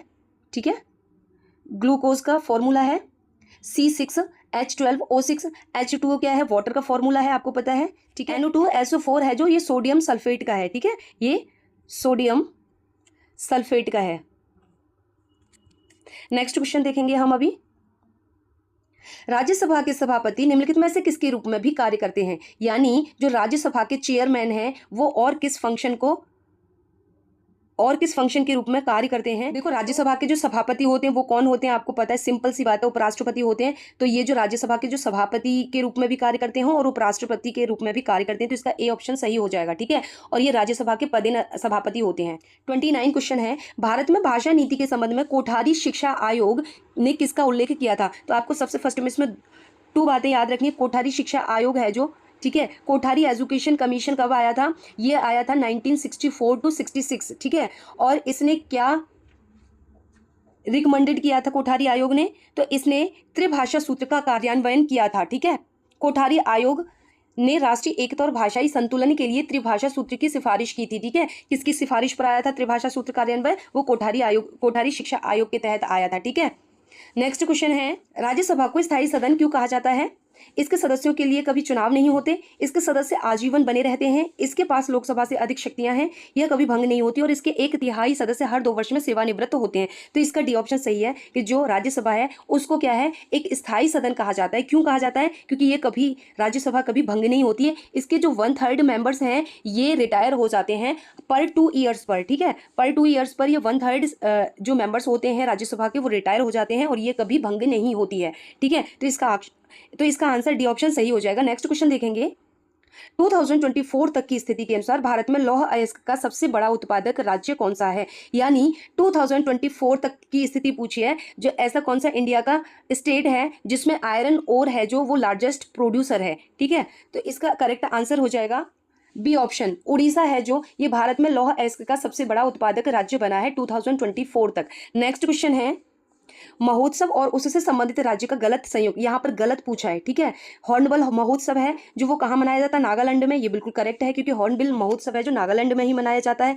ओणम केरल में, बिल्कुल सही है, ओणम है जो केरल में मनाया जाता है। बिहू उड़ीसा में नहीं मनाया जाता। बिहू कहाँ मनाया जाता है? आसाम में। ठीक है, तो इसका सी ऑप्शन सही है। हल्दा महोत्सव है जो हिमाचल प्रदेश में मनाया जाता है। तो गाइस इन सब महोत्सवों को याद कर लेना। हॉर्नबिल क्या है? नागालैंड में। ठीक है, ओणम केरल में, बिहू आसाम में है। ठीक है, और हल्दा महोत्सव है जो हिमाचल प्रदेश में। नेक्स्ट क्वेश्चन है, कांगड़ा घाटी को चंबा घाटी से जोड़ने वाला धौलाधार पर्वतमाला का कौन सा दर्रा है? देखो, जो कांगड़ा घाटी है उसमें चंबा घाटी से जोड़ने के लिए क्या है? धौलाधार पर्वतमाला है। इन दोनों घाटियों को जोड़ती है ये धौलाधार पर्वतमाला। तो ये कहाँ पर है? कौन सा दर्रा है? वो है इंद्रहार दर्रा, यानी इसका डी ऑप्शन करेक्ट हो जाएगा। अब हम बाकी के ऑप्शन देख लेते हैं। बनिहाल दर्रा है जो ये किसको है? JNDK को जोड़ता है, जम्मू एंड कश्मीर को। ठीक है, रोहतांग पास है जो ये है कुल्लू और लाहौल को जोड़ता है। ठीक है, और शिपकीला दर्रा है जो ये इंडिया और चाइना बॉर्डर को जोड़ता है। ठीक है, इनमें से कौन देश का सर्वोच्च विधि अधिकारी और संघ कार्यपालिका का हिस्सा है? यहाँ पर क्या है, जो विधि है ना, जो लॉ ऑफिसर है वो हाईएस्ट लॉ ऑफिसर कौन है? और हाईएस्ट लॉ ऑफिसर के साथ साथ वो यूनियन एग्जीक्यूटिव का भी पार्ट है। ठीक है। Union executive, only highest law officer नहीं पूछा है यहाँ पर, वो यूनियन एग्जीक्यूटिव का भी पार्ट है। तो उच्चतम न्यायालय के सभी न्यायाधीश नहीं, रॉन्ग आंसर है। उच्च न्यायालय के न्यायाधीश नहीं, ये स्टेट लेवल पर आ जाता है। भारत के मुख्य यानी सीजेआई, ठीक है, या फिर भारत के महान्यायवादी यानी अटॉर्नी जनरल ऑफ इंडिया। तो इसका आंसर डी ऑप्शन हो जाएगा। क्यों? क्योंकि ये हाईएस्ट लॉ ऑफिसर भी हैं और ये यूनियन एग्जीक्यूटिव के पार्ट भी हैं, तो डी ऑप्शन सही हो जाएगा। सीजेआई कौन होता है? सीजेआई होता है हेड ऑफ जुडिशरी, ठीक है। ये जुडिशियल का हेड होते हैं भारत के न्यायाधीश, मुख्य न्यायाधीश हैं जो सीजेआई हैं। लेकिन यहाँ पर यूनियन एग्जीक्यूटिव का पार्ट और हाईएस्ट लॉ ऑफिसर वो भारत के अटॉर्नी जनरल होते हैं। नेक्स्ट क्वेश्चन देखेंगे अभी हम। 35 क्वेश्चन है। महाबलीपुरम के रथ किस राजवंश के शासनकाल में बनाए गए थे? यानी महाबलीपुरम के जो रथ बनाए गए थे वो किस राजवंश के शासनकाल में बनाए गए थे? तो इसका आंसर हो जाएगा डी ऑप्शन, पल्लव, ठीक है। पल्लव राजवंश में क्या हुआ था? महाबलीपुरम के रथ बनाए गए थे। नेक्स्ट क्वेश्चन देखेंगे। हुमायूं का मकबरा किसने बनवाया था? तो ये हाजी बेगम ने, जो हुमायूं की पत्नी थी, उन्होंने बनवाया था हुमायूं का मकबरा। और हुमायूं की पत्नी का नाम हाजी बेगम था, या फिर एक और नाम था इसका, बेगा बेगम भी कहते थे इनको। और ये जो हुमायूं का मकबरा बनवाया था वो 1565 में बनवाया था, ये भी याद रखना है आपको, ठीक है। नेक्स्ट क्वेश्चन देखेंगे अभी हम। लैक्टोज दुग्ध उत्पादों में पाई जाने वाली एक प्रकार की शर्करा है जिसे डैश नामक एंजाइम द्वारा विखंडित किया जाता है। यानी जो लैक्टोज है ये एक टाइप का शुगर है जो मिल्क प्रोडक्ट्स में पाया जाता है। और अब पूछा इसमें कि ऐसा कौन सा एंजाइम है जो इसको ब्रोकन डाउन करता है, ठीक है। तो इसका ऑप्शन हो जाएगा बी ऑप्शन, लैक्टेस, ठीक है। देखो लैक्टोज को पचाने के लिए लैक्टेस एंजाइम है जो ये बहुत ज्यादा आवश्यक होता है। इसकी कमी से लैक्टोज इंटॉलरेंस हो जाता है, ठीक है। तो इसका बी ऑप्शन करेक्ट हो जाएगा। नेक्स्ट क्वेश्चन है। महानदी गोदावरी और कृष्णा जैसी नदियां निम्नलिखित में से किस पर्वतमाला को विक्षेपित करती हैं? ठीक है। तो देखो महानदी है, गोदावरी है और कृष्णा नदी है। ये साउथ की नदियां हैं, आपको सबको पता है, ये साउथ में फ्लो करती हैं, ठीक है। ये किस पर्वतमाला की पूछा है इसमें, ठीक है। किसको विच्छेदित करते हुए, किसको कट करते हुए जाती हैं? विंध्य को या अरावली को या शिवालिक या पूर्वी घाट? तो ये ईस्टर्न घाट को क्या है, काटते हुए जाती हैं, ठीक है। और ये ईस्टर्न घाट को काटते हुए कहाँ पर गिरती हैं? बंगाल की खाड़ी में। जैसे ऐसे है इंडिया का मैप, ठीक है। तो यहाँ पर क्या है, ये है पश्चिमी घाट और ये है पूर्वी घाट, ठीक है। ये है पश्चिमी घाट और ये है पूर्वी घाट। तो यहाँ से महानदी, कृष्णा, गोदावरी जैसे हैं, तो यहाँ से पूर्वी घाट को काटते हुए ये क्या है, यहाँ पर बंगाल की खाड़ी में गिर जाती हैं, बे ऑफ बंगाल में, ठीक है। नेक्स्ट क्वेश्चन है। हेक्सोज एक प्रकार का डैश है। हेक्सोज क्या है? इसका बी ऑप्शन करेक्ट हो जाएगा। ये मोनोसैकेराइड है, ठीक है। हेक्सोज क्या है? ये सिंपल शुगर होते हैं, 6 कार्बन सिंपल शुगर्स, ठीक है। जो कि जैसे कि ग्लूकोज हो गया, फ्रक्टोज हो गया, ठीक है। तो इसका बी ऑप्शन क्या है, करेक्ट है। नेक्स्ट क्वेश्चन है। पाचन तंत्र के निम्नलिखित में से किस भाग में भोजन की नियंत्रित गति के लिए अवरोधिनी पेशी होती है? यानी इसमें ऐसा कौन सा डाइजेस्टिव सिस्टम है जो कि भोजन की नियंत्रित गति को अवरोधिनी पेशी होती है, ठीक है। तो इसका ऑप्शन हो जाएगा सी ऑप्शन, करेक्ट है। ये स्टमक एंड स्मॉल इंटेस्टाइन के बीच में होता है। अवरोधिनी पेशी होती है यानी स्फिंक्टर मसल होती है जो कि भोजन को नियंत्रित करती है, भोजन की जो गति होती है उसको नियंत्रित करती है। तो इसका सी ऑप्शन करेक्ट हो जाएगा। यहाँ पर मैंने 40 क्वेश्चन कंप्लीट करा दिए हैं। देखो ये MTS exam GK GS PYQ है जो 25 फेब को हुआ था एग्जाम। शिफ्ट थी इसकी 9 AM टू 11 AM, ठीक है। ये उसके PYQ हैं। तो आज मैं MTS एग्जाम के फरवरी में जो एग्जाम हुआ था उसके PYQ करा रही हूँ इस वीडियो में, तो एंड तक जरूर बने रहें। क्वेश्चन फर्स्ट है। 1885 में भारतीय राष्ट्रीय कांग्रेस की स्थापना के समय भारत का वाइसराय कौन था? ठीक है। जब भारतीय राष्ट्रीय कांग्रेस की स्थापना हुई थी वो कब हुई थी? वो हुई थी 1885 में, जो A.O. ह्यूम ने की थी, ठीक है। इतना सभी को पता होगी। तो उस समय पर जो भारत के वाइसराय थे वो कौन थे? तो देखो उस समय पर जो भारत के वाइसराय थे वो लॉर्ड डफरिन थे। लॉर्ड रिपन का जो टाइम था 1880 टू 84 तक था, ठीक है। और लेटन का जो था 1876 से 80 तक था। और कर्जन का जो था 1899 से 1905 तक, ठीक है, 1905 तक इनका टाइम था। और डफरिन का जो टाइम था वो था 80 टू 85 तक, ठीक है। तो इस प्रकार से यहाँ पर सी ऑप्शन इसका करेक्ट हो जाता है। अब इसमें से देखो 2-3 क्वेश्चन आपके सॉल्व हो गए कि राष्ट्रीय कांग्रेस की स्थापना कब हुई थी? 1885 में हुई थी। किसने की थी? A.O. ह्यूम ने की थी, ठीक है। और इनका टाइम पीरियड भी पता चल गया आपको। तो इस तरीके से आप अगर ये सीरीज भी कर जाते हो तो देखो एक ही क्वेश्चन से कई टाइप से पूछा जा सकता है क्वेश्चन, ठीक है। तो वीडियो का एंड तक जरूर देखना, ये बहुत हेल्पफुल होने वाली है। आप GK GS कितना ही कर लो, अपार है, नहीं पता चलता है, लेकिन आप PYQ कर जाओगे तो 12 to 14 क्वेश्चन आप इजीली इन्हीं पीवाईक्यू से आप इजीली अचीव कर सकते हो। नेक्स्ट क्वेश्चन देखेंगे अभी हम। सेकंड क्वेश्चन है, जुलाई 2025 में MRF फॉर्मूला 2000 क्लास में किन दो ड्राइवरों ने एक एक रेस जीती जिसमें दूसरे ने रेस 1 जीतकर दोहरा खिताब प्राप्त किया था। ठीक है, तो इसका ऑप्शन ए है। ठीक है, ये करंट का है और देखो जुलाई फेब में एग्जाम हुआ था और ये जुलाई 2025 की करंट पूछी गई है, तो इसका ऑप्शन ए है साई शिव शंकर और जहान कमिश्रियट। इसका ए ऑप्शन सही है। नेक्स्ट क्वेश्चन देखेंगे, भारत सरकार के वित्त मंत्रालय द्वारा राष्ट्रीय प्रतिदर्श सर्वेक्षण की शुरुआत किस वर्ष की गई, यानी NSS की जो शुरुआत है वो कब की गई थी, नेशनल सैंपल सर्वे की शुरुआत। ठीक है, तो ये की गई थी फ्रेंड्स 1950 में। ठीक है, इसका ए ऑप्शन सही है। यहाँ पर 1950 में क्या है, इसकी NSS की स्थापना शुरुआत की गई थी। ठीक है, और इसका उद्देश्य जो था वो था सामाजिक एंड आर्थिक आंकड़ों का संग्रह करना। ठीक है,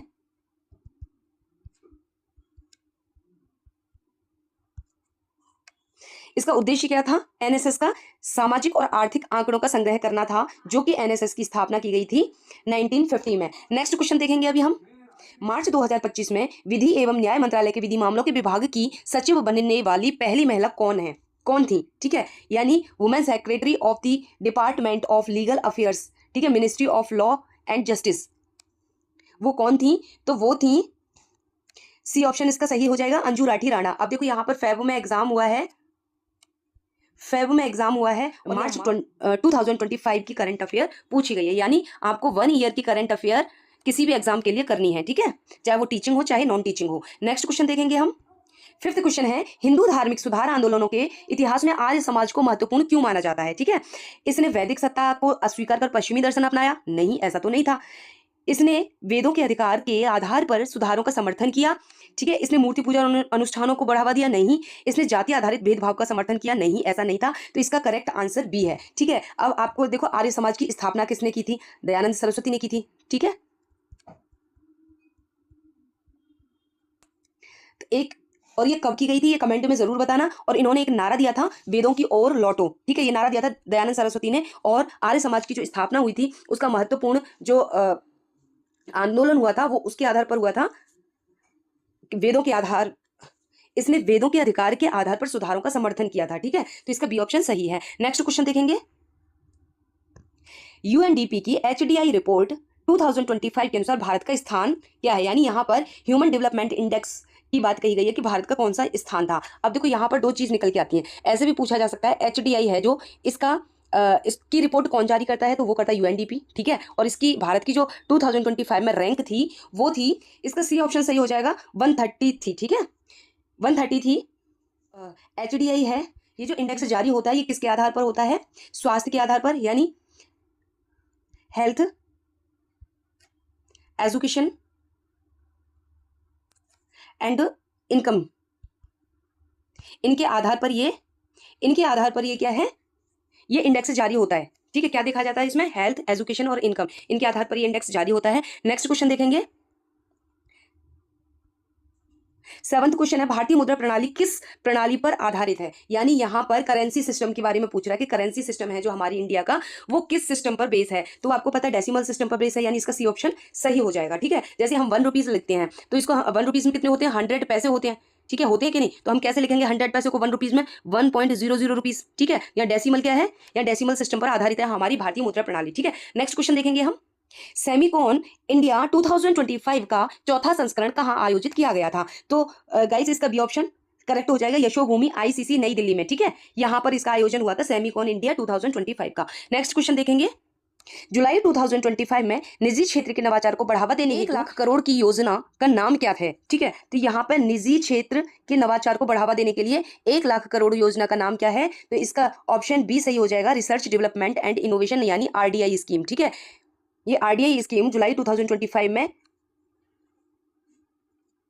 आई थी और ये निजी क्षेत्र के नवाचार को बढ़ावा देने के लिए यहाँ पर इतने करोड़ की योजना को रखा गया था। ठीक है, नेक्स्ट क्वेश्चन देखेंगे, 10 क्वेश्चन है, अगस्त 2025 में विक्रम 1 प्रक्षेपण यान के प्रथम चरण कलाम 1200 का सफल स्थैतिक परीक्षण कहाँ किया गया था? Where was the successful static test of Vikram 1 launch vehicles first stage Kalam 1200 conducted in August 2025? तो इसका ए ऑप्शन सही हो जाएगा। सतीश धवन अंतरिक्ष केंद्र हरिकोटा में किया गया था ये, ठीक है, विक्रम 1 प्रक्षेपण यान के प्रथम चरण कलाम 1200 का सफल परीक्षण। ठीक है, नेक्स्ट क्वेश्चन देखेंगे हम। देखो करंट के कई क्वेश्चन आ गए यहाँ पर, 3 to 4 क्वेश्चन आ चुके हैं अभी तक, तो करंट बहुत इंपॉर्टेंट है। 11 क्वेश्चन है, अजीत सिंह ने 2025 में किस खेल के लिए अर्जुन पुरस्कार जीता था? तो यहाँ पर बी ऑप्शन सही है, पैरा एथलेटिक्स। ठीक है, इसका भी ऑप्शन है, अजीत सिंह ने अर्जुन पुरस्कार जीता है पैरा एथलेटिक्स के लिए। ठीक है, नेक्स्ट क्वेश्चन देखेंगे। इलाहाबाद अधिवेशन में कांग्रेस ने 1892 के भारतीय परिषद अधिनियम की आलोचना करते हुए क्या कहा? जब इलाहाबाद, पहले तो देखो यहाँ पर कांग्रेस का इलाहाबाद अधिवेशन कब हुआ था ये याद कर लेना। ठीक है, कांग्रेस का इलाहाबाद अधिवेशन 1892 में हुआ था, और इसमें किसकी आलोचना हुई थी? भारतीय परिषद अधिनियम की आलोचना हुई थी। ये भी इंपॉर्टेंट क्वेश्चन है, ठीक है, कि किस कांग्रेस के किस अधिवेशन में भारतीय परिषद अधिनियम की आलोचना हुई थी। ठीक है, तो ये इस तरह से भी ये क्वेश्चन आ सकता है। तो वो इलाहाबाद अधिवेशन में हुई थी, जो कि इलाहाबाद अधिवेशन 1892 में हुआ था, और उसमें क्या कहा गया था इसकी आलोचना करते हुए? यह भारतीयों को योग्यता के अनुसार करियर चुनने का अधिकार नहीं देता, या फिर यह भारतीयों को सिविल सेवाओं में शामिल होने का अधिकार नहीं देता, यह भारतीयों को अपने प्रतिनिधियों को चुनने का अधिकार नहीं देता, यह भारतीयों को संपत्ति का अधिकार नहीं देता। तो इसका ऑप्शन सी सही है। ठीक है, इसमें आलोचना जो हुई थी वो ये कहा गया था उसमें कि ये जो भारतीय हैं इनको अपने प्रतिनिधियों को चुनने का अधिकार नहीं दे रहा है ये। ठीक है, कांग्रेस का मानना था कि 1892 का अधिनियम जो है वास्तविक प्रतिनिधित्व प्रदान नहीं करता है। ठीक है, तो यहाँ प्रतिनिधियों को चुनने का अधिकार नहीं देता, इसके विषय में बोला गया है। नेक्स्ट क्वेश्चन देखेंगे। कोमागाटा मारू घटना किस वर्ष हुई थी? ठीक है, कोमागाटा मारू घटना हुई थी, इसका ऑप्शन बी सही है, 1914 में हुई थी। कोमागाटा मारू है जो ये जो घटना घटित हुई थी, ये भारतीय प्रवासियों के साथ भेदभाव है जो हो रहा था उसको लेकर हो रही थी। ठीक है, नेक्स्ट क्वेश्चन देखेंगे। 1857 के विद्रोह के बाद अंग्रेजों ने भारतीय शासकों को क्या आश्वासन दिया था? यानी जब पहला विद्रोह हुआ था 1857 में, तो इसके बाद में अंग्रेजों ने भारतीय जो शासक थे उनको आश्वासन क्या दिया था?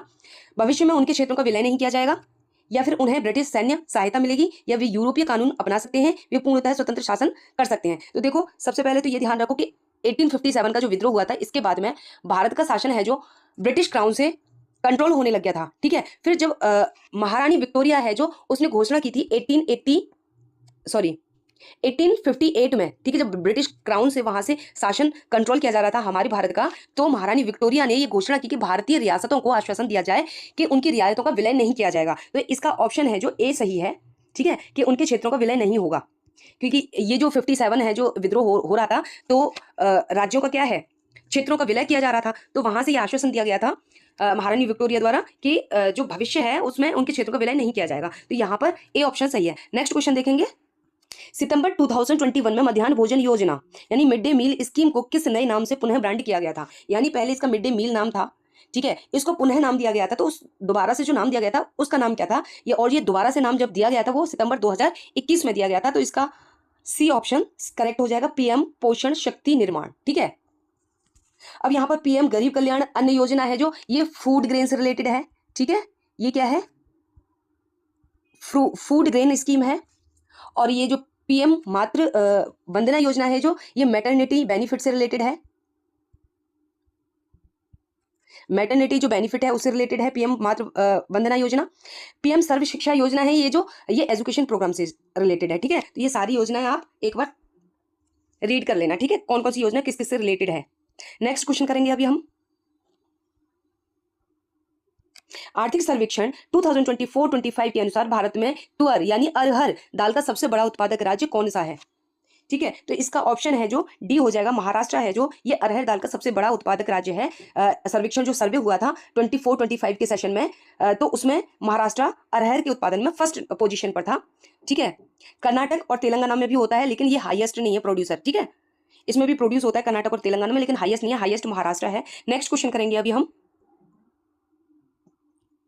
मई 2025 के पीएलएफएस आंकड़ों के अनुसार 15 वर्ष और उससे अधिक आयु के ग्रामीण पुरुषों की एलएफपीआर कितनी थी?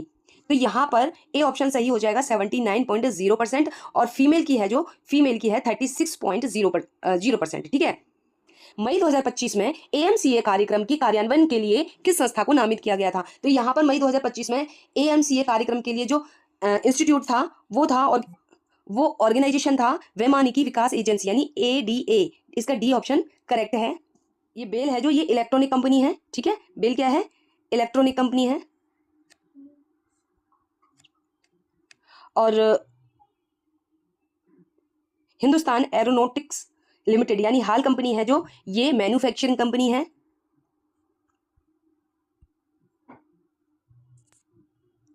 ठीक है, मैन्युफैक्चरिंग कंपनी है। और इसरो क्या है? ये स्पेस एजेंसी है, ठीक है। नेक्स्ट क्वेश्चन करेंगे अभी हम। 12वीं special Olympics world winter games 2025 में भारतीय खिलाड़ियों ने कुल कितने पदक जीते? तो इसका सी ऑप्शन सही हो जाएगा। यहां पर 18 पदक जीते थे 12वीं special Olympics world winter games में, ठीक है। नेक्स्ट क्वेश्चन देखेंगे। तंजावुर स्थित बृहदेश्वर मंदिर का निर्माण किस चोल शासक के शासनकाल में हुआ था? तो यहां पर इसका बी ऑप्शन सही हो जाएगा, राजराजा चोल प्रथम, ठीक है। राजेंद्र चोल प्रथम है, ये पहले के राजा थे, ठीक है। यानी तंजावुर बृहदेश्वर मंदिर नहीं बना था, उनसे पहले थे राजेंद्र चोल प्रथम, और राजा नरेंद्र कोई नहीं थे, ठीक है। और कुलोत्तुंग चोल प्रथम है, ये बाद के राजा थे, ठीक है। तो बृहदेश्वर मंदिर का जो निर्माण कराया था वो कराया था राजराजा चोल प्रथम ने, ठीक है। नेक्स्ट क्वेश्चन देखेंगे अभी हम। भारतीय संविधान का निम्नलिखित में से कौन सा अनुच्छेद नागरिकों को हमारी मिश्रित संस्कृति की समृद्धि विरासत को संरक्षित करने के लिए प्रोत्साहित करता है? ठीक है, यानी कौन सा आर्टिकल है जो नागरिक हैं उनकी संस्कृति है जो मिश्रित संस्कृति, उसको समृद्ध विरासत को संरक्षित करता है? तो इसका ऑप्शन ए करेक्ट आंसर है, ठीक है। आर्टिकल 51A के तहत, ठीक है। और ये आर्टिकल 51A में एफ है जो, एफ सेक्शन में ये आता है, हमारी मिश्रित संस्कृति की समृद्ध विरासत को संरक्षित रखता है, ठीक है। 21A क्या है? 21A है जो राइट टू एजुकेशन के लिए होता है, right to education for 6 to 14 years children, ठीक है। आर्टिकल 15 है जो ये भेदभाव के पर आधारित है, यानी भेदभाव को खत्म करता है जाति लिंग धर्म के आधार पर, ठीक है। तो 15 उससे रिलेटेड है। 15A होता नहीं है कुछ भी, ठीक है। 51A है जो, ये है भारतीय नागरिकों के मौलिक कर्तव्यों का वर्णन करता है, और इसी के अंदर एफ सेक्शन में क्या है, हमारी मिश्रित संस्कृति की समृद्ध विरासत को ये संरक्षित करने के लिए प्रोत्साहित करता है। नेक्स्ट क्वेश्चन देखेंगे हम अभी। हम्पी के विरूपाक्ष मंदिर की वास्तुकला शैली किस राजवंश से संबंधित है? ठीक है, तो इसका जो करेक्ट आंसर है वो है ए, विजयनगर, ठीक है। नेक्स्ट क्वेश्चन देखेंगे।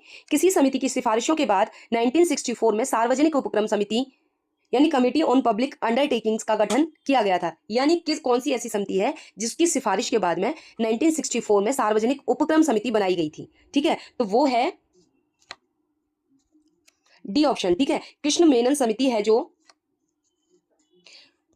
ये 1958 में बनाई गई थी, और इसकी सिफारिश के, और ये जो कृष्ण मेनन समिति है 1958 में जो बनाई गई थी, क्या है, ये सार्वजनिक क्षेत्र के उपक्रमों के प्रदर्शन के लिए बनाई गई थी। इसके बाद में 1964 में सार्वजनिक उपक्रम समिति का गठन हुआ इसी की सिफारिश पर, ठीक है। संयुक्त संसदीय समिति क्या है?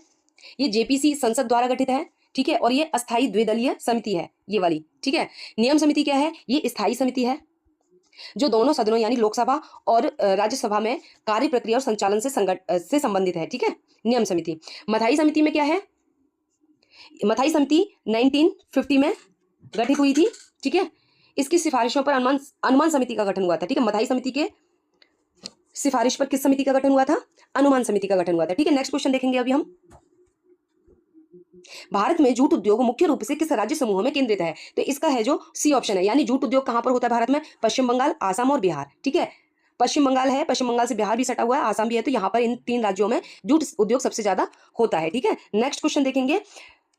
2011 की जनगणना के अनुसार भारत में दूसरा सबसे बड़ा धार्मिक समूह कौन सा है? यानी यहाँ सेंसस की बात की गई है 2011 में, भारत में दूसरा सबसे, यानी दूसरे की बात कही गई है, दूसरा सबसे बड़ा धार्मिक समूह कौन सा है? ठीक है, तो यहाँ पर सी ऑप्शन हो जाएगा करेक्ट, बौद्धिस्ट, ठीक है। बौद्ध समूह है जो, सबसे फर्स्ट में क्या आता है? हिंदू आता है, और नेक्स्ट है जो सेकंड नंबर पर बौद्ध है, ठीक है। नेक्स्ट क्वेश्चन देखेंगे हम। कार्बनीकरण प्रक्रिया में जटिल पदार्थ ऊष्मा के प्रभाव से किसमें विघटित हो जाता है? In the process of carbonization, complex substances decompose into which element when heated? ठीक है, तो इसका ऑप्शन हो जाएगा डी, तात्विक कार्बन, यानी एलिमेंट कार्बन में वो परिवर्तित हो जाता है, ठीक है। नेक्स्ट क्वेश्चन देखेंगे अभी हम। प्रायद्वीपीय पठार की आकृति का वर्णन किस रूप में किया गया है? तो प्रायद्वीपीय पठार है जो, ये इस शेप में है, आपको पता है, ठीक है। साउथ में ये ट्रायंगल शेप में है, तो ये त्रिकोणीय हो जाएगा, यानी डी ऑप्शन हो जाएगा, ठीक है।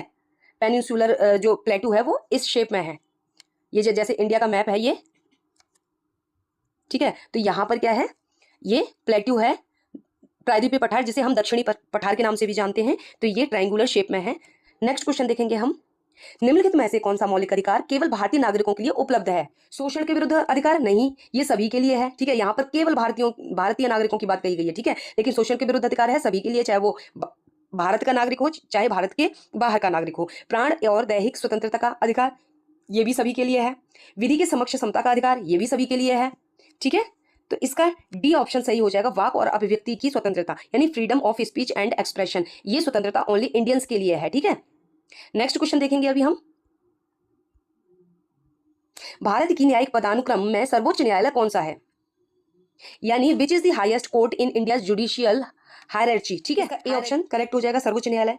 लोक अदालत क्या है? ये अल्टरनेटिव डिस्प्यूट रिजोल्यूशन बॉडी है, ठीक है। उच्च न्यायालय क्या है? ये स्टेट पर हाईएस्ट कोर्ट जुडिशियली बॉडी है। केंद्रीय प्रशासनिक अधिकरण क्या है? ये स्पेशलाइज्ड ट्रिब्यूनल है, ठीक है। नेक्स्ट क्वेश्चन करेंगे हम, 30 क्वेश्चन है इसका, खजुराहो स्थित लक्ष्मण मंदिर किस वास्तुकला शैली का अनुसरण करता है? ठीक है, तो देखो खजुराहो में जितने भी मंदिर हैं, लक्ष्मण मंदिर है जो, वो वास्तुकला का जो बना हुआ है वो नागर शैली में बना हुआ है, ठीक है। द्रविड़ शैली क्या है? ये साउथ इंडियन स्टाइल है। गांधार शैली है जो, ये बुद्धिस्ट है। और वेसर शैली है जो, ये मिक्स्ड स्टाइल है, ठीक है। तो इसका करेक्ट आंसर है जो नागर शैली है। नेक्स्ट क्वेश्चन है, इसको सुमेलित करना है, ठीक है। यहाँ पर देखिए ये डिसीज दे रखी है और सिम्टम्स है, ठीक है गाइस, थोड़ा मिस्टेक हो गई है, ये डिसीज इधर लिखनी थी और सिम्टम इधर लिखने थे, वो मिस्टेक हो गई है। तो देखो स्कर्वी है, इसका 4 ऑप्शन हो जाएगा, यानी ये वाला, ठीक है। यानी स्कर्वी है, स्कर्वी की डेफिशिएंसी से ब्लीडिंग गम्स हो जाती है, ठीक है। और एनीमिया है जो, ये आयरन की डेफिशिएंसी से होता है, ठीक है। ग्वाइटर है जो स्वेलिंग ऑफ नेक ग्लैंड्स से होता है, ठीक है। रिकेट्स है जो, रिकेट्स सॉफ्ट बोन से होता है, ठीक है।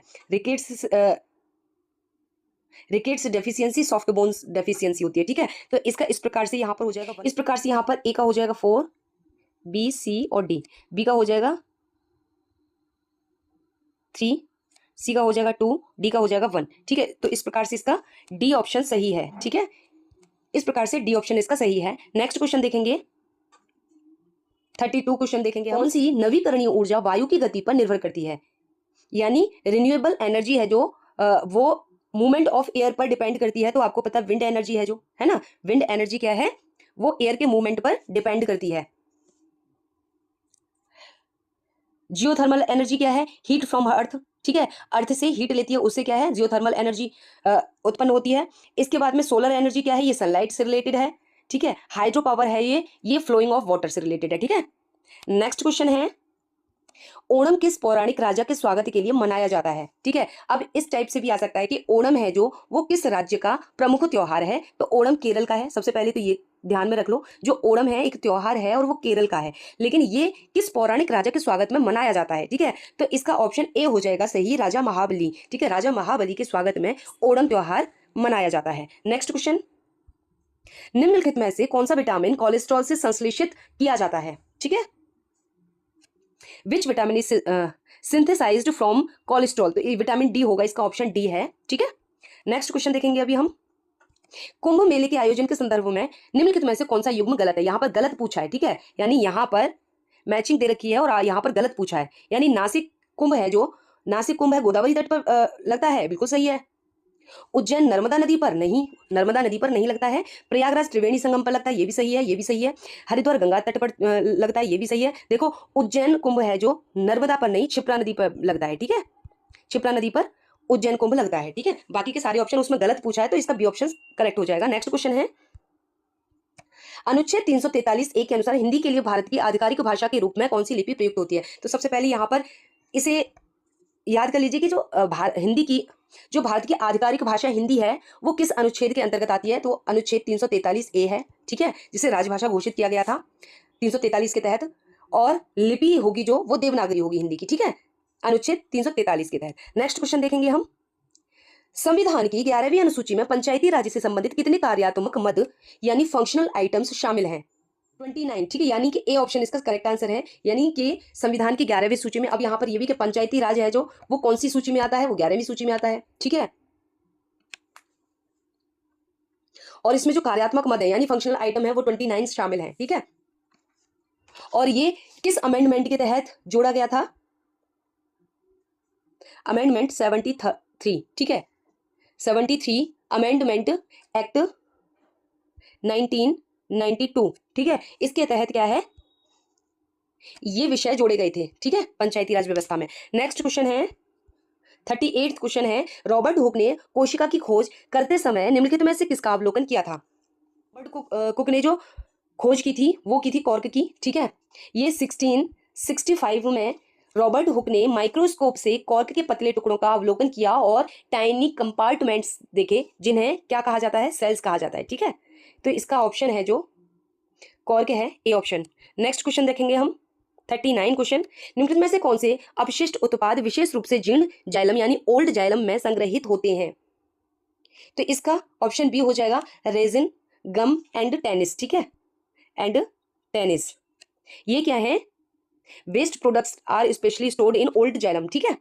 ओल्ड जाइलम में ये वेस्ट प्रोडक्ट स्टोर हो जाते हैं, जेनिम, गोंद और टेनिस। नेक्स्ट क्वेश्चन देखेंगे अभी हम 40 क्वेश्चन, निम्नलिखित में से कौन सी नदी बिहार में छपरा के पास गंगा में मिलती है और नेपाल में इसे कर्णाली के नाम से जाना जाता है? तो ये क्वेश्चन ऐसे भी आ सकता है कि कर्णाली नाम से कौन सी नदी जानी जाती है जो नेपाल में बहती, नेपाल में कर्णाली नाम से जो नदी बहती है उसे भारत में क्या कहा जाता है, ठीक है। तो ये घाघरा नदी है, ये घाघरा नदी है जो बिहार के छपरा में गंगा नदी में मिल जाती है और ये घाघरा नदी नेपाल में कर्णाली नाम से जानी जाती है। तो ये था लास्ट क्वेश्चन 40 क्वेश्चन करने वाले हैं एमटीएस का एग्जाम, जो कि 25 फेब को हुआ था, 2026 में हुआ था गाइज। यहाँ पर मिसप्रिंट हो गया है, यहाँ पर 60 नहीं है, ये 26 है, ठीक है। और शिफ्ट है इसकी 5 to 7 PM। तो हम एमटीएस का फेब में जो एग्जाम हुआ था 26 में, इसी की हम आज सीरीज करने वाले हैं, ठीक है।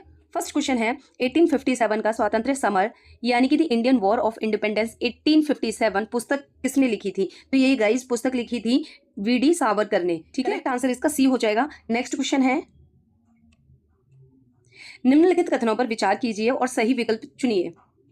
वंदे मातरम आंदोलन 11 फरवरी 1901 में शुरू किया गया था, क्या ये सही है? अप्रैल 1907 में सरदार वल्लभ भाई पटेल ने विजयवाड़ा और मछलीपट्टनम का ऐतिहासिक दौरा किया और स्वदेशी तथा वंदे मातरम के महत्व पर भाषण दिया। तो देखो ये फर्स्ट ऑप्शन भी गलत है और सेकंड ऑप्शन भी गलत है इसका, ठीक है। यहाँ पर क्या होगा, देखो वंदे मातरम आंदोलन है जो 1905 में स्टार्ट हुआ था, इसे स्वदेशी आंदोलन के नाम से भी कहा जाता है।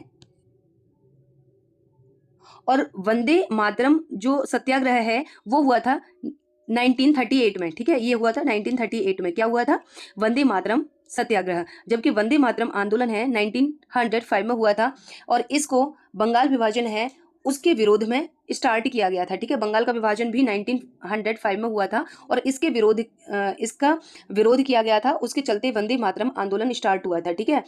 ये जो सेकंड वाला ऑप्शन है इसमें ये सरदार वल्लभ भाई पटेल नहीं थे, ठीक है। यहाँ पर कौन थे, यहाँ पर थे बिपिन चंद्र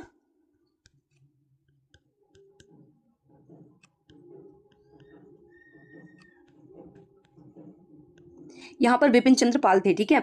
1907 में विपिन चंद्र पाल ने विजयवाड़ा और मछलीपट्टनम का ऐतिहासिक दौरा किया था और स्वदेशी तथा वंदे मातरम के महत्व पर भाषण दिया था। तो ये भाषण जो दिया था विपिन चंद्र पाल ने दिया था, ना कि सरदार वल्लभ भाई पटेल ने दिया था। तो ये दोनों ही ऑप्शन गलत थे, तो यहाँ पर ए ऑप्शन इसका करेक्ट हो जाएगा। A and first and second incorrect हैं, तो इसलिए फर्स्ट ऑप्शन इसका करेक्ट हो जाएगा आंसर। 2025 में 7वां पोषण पखवाड़ा किन तिथियों के बीच मनाया गया था? तो ये आ गया गाइस करंट का क्वेश्चन कि जो 7वां पोषण है वो कब मनाया गया था, ठीक है।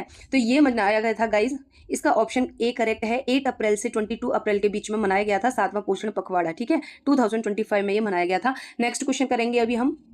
4 क्वेश्चन है, चीन के चेंगडू में आयोजित 2025 विश्व खेलों में विश्व में भारत का पहला विश्व खेल पदक किसने जीता था? तो इसका आंसर हो जाएगा गाइज ए ऑप्शन करेक्ट हो जाएगा, अरुण गुरुंग ने जीता था, ठीक है।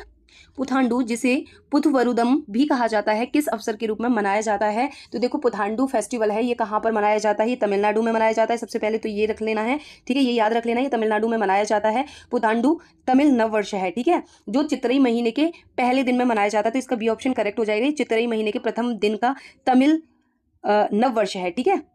सूर्य देवता को समर्पित शस्योत्सव है, ये हार्वेस्ट फेस्टिवल है, ठीक है। मानसून की शुरुआत का चंद्र नववर्ष है, ये लूनार न्यू वर्ष पर मनाया जाता है, ठीक है। तो इसका बी ऑप्शन करेक्ट है। 6 क्वेश्चन है, the extremist phase in the Indian freedom struggle began around which year? यानी इसमें ये बोला गया है कि भारतीय राष्ट्रीय आंदोलन का जो उग्रवादी चरण है वो किस ईयर पर अपने चरम पर था। ठीक है, ये हो जाएगा इसका ऑप्शन बी करेक्ट कि उग्रवादी जो भारतीय राष्ट्रीय आंदोलन का जो उग्रवादी चरण है वो 1905 के बंग भंग जो आंदोलन हुआ था उसके आसपास शुरू हुआ था। तो आपको पहले तो ये याद रखना है 1905 में बंग भंग आंदोलन हुआ था, बंगाल का विभाजन भी हुआ था। ठीक है, और यहाँ पर जो भारतीय राष्ट्रीय आंदोलन का उग्रवादी चरण था 1905।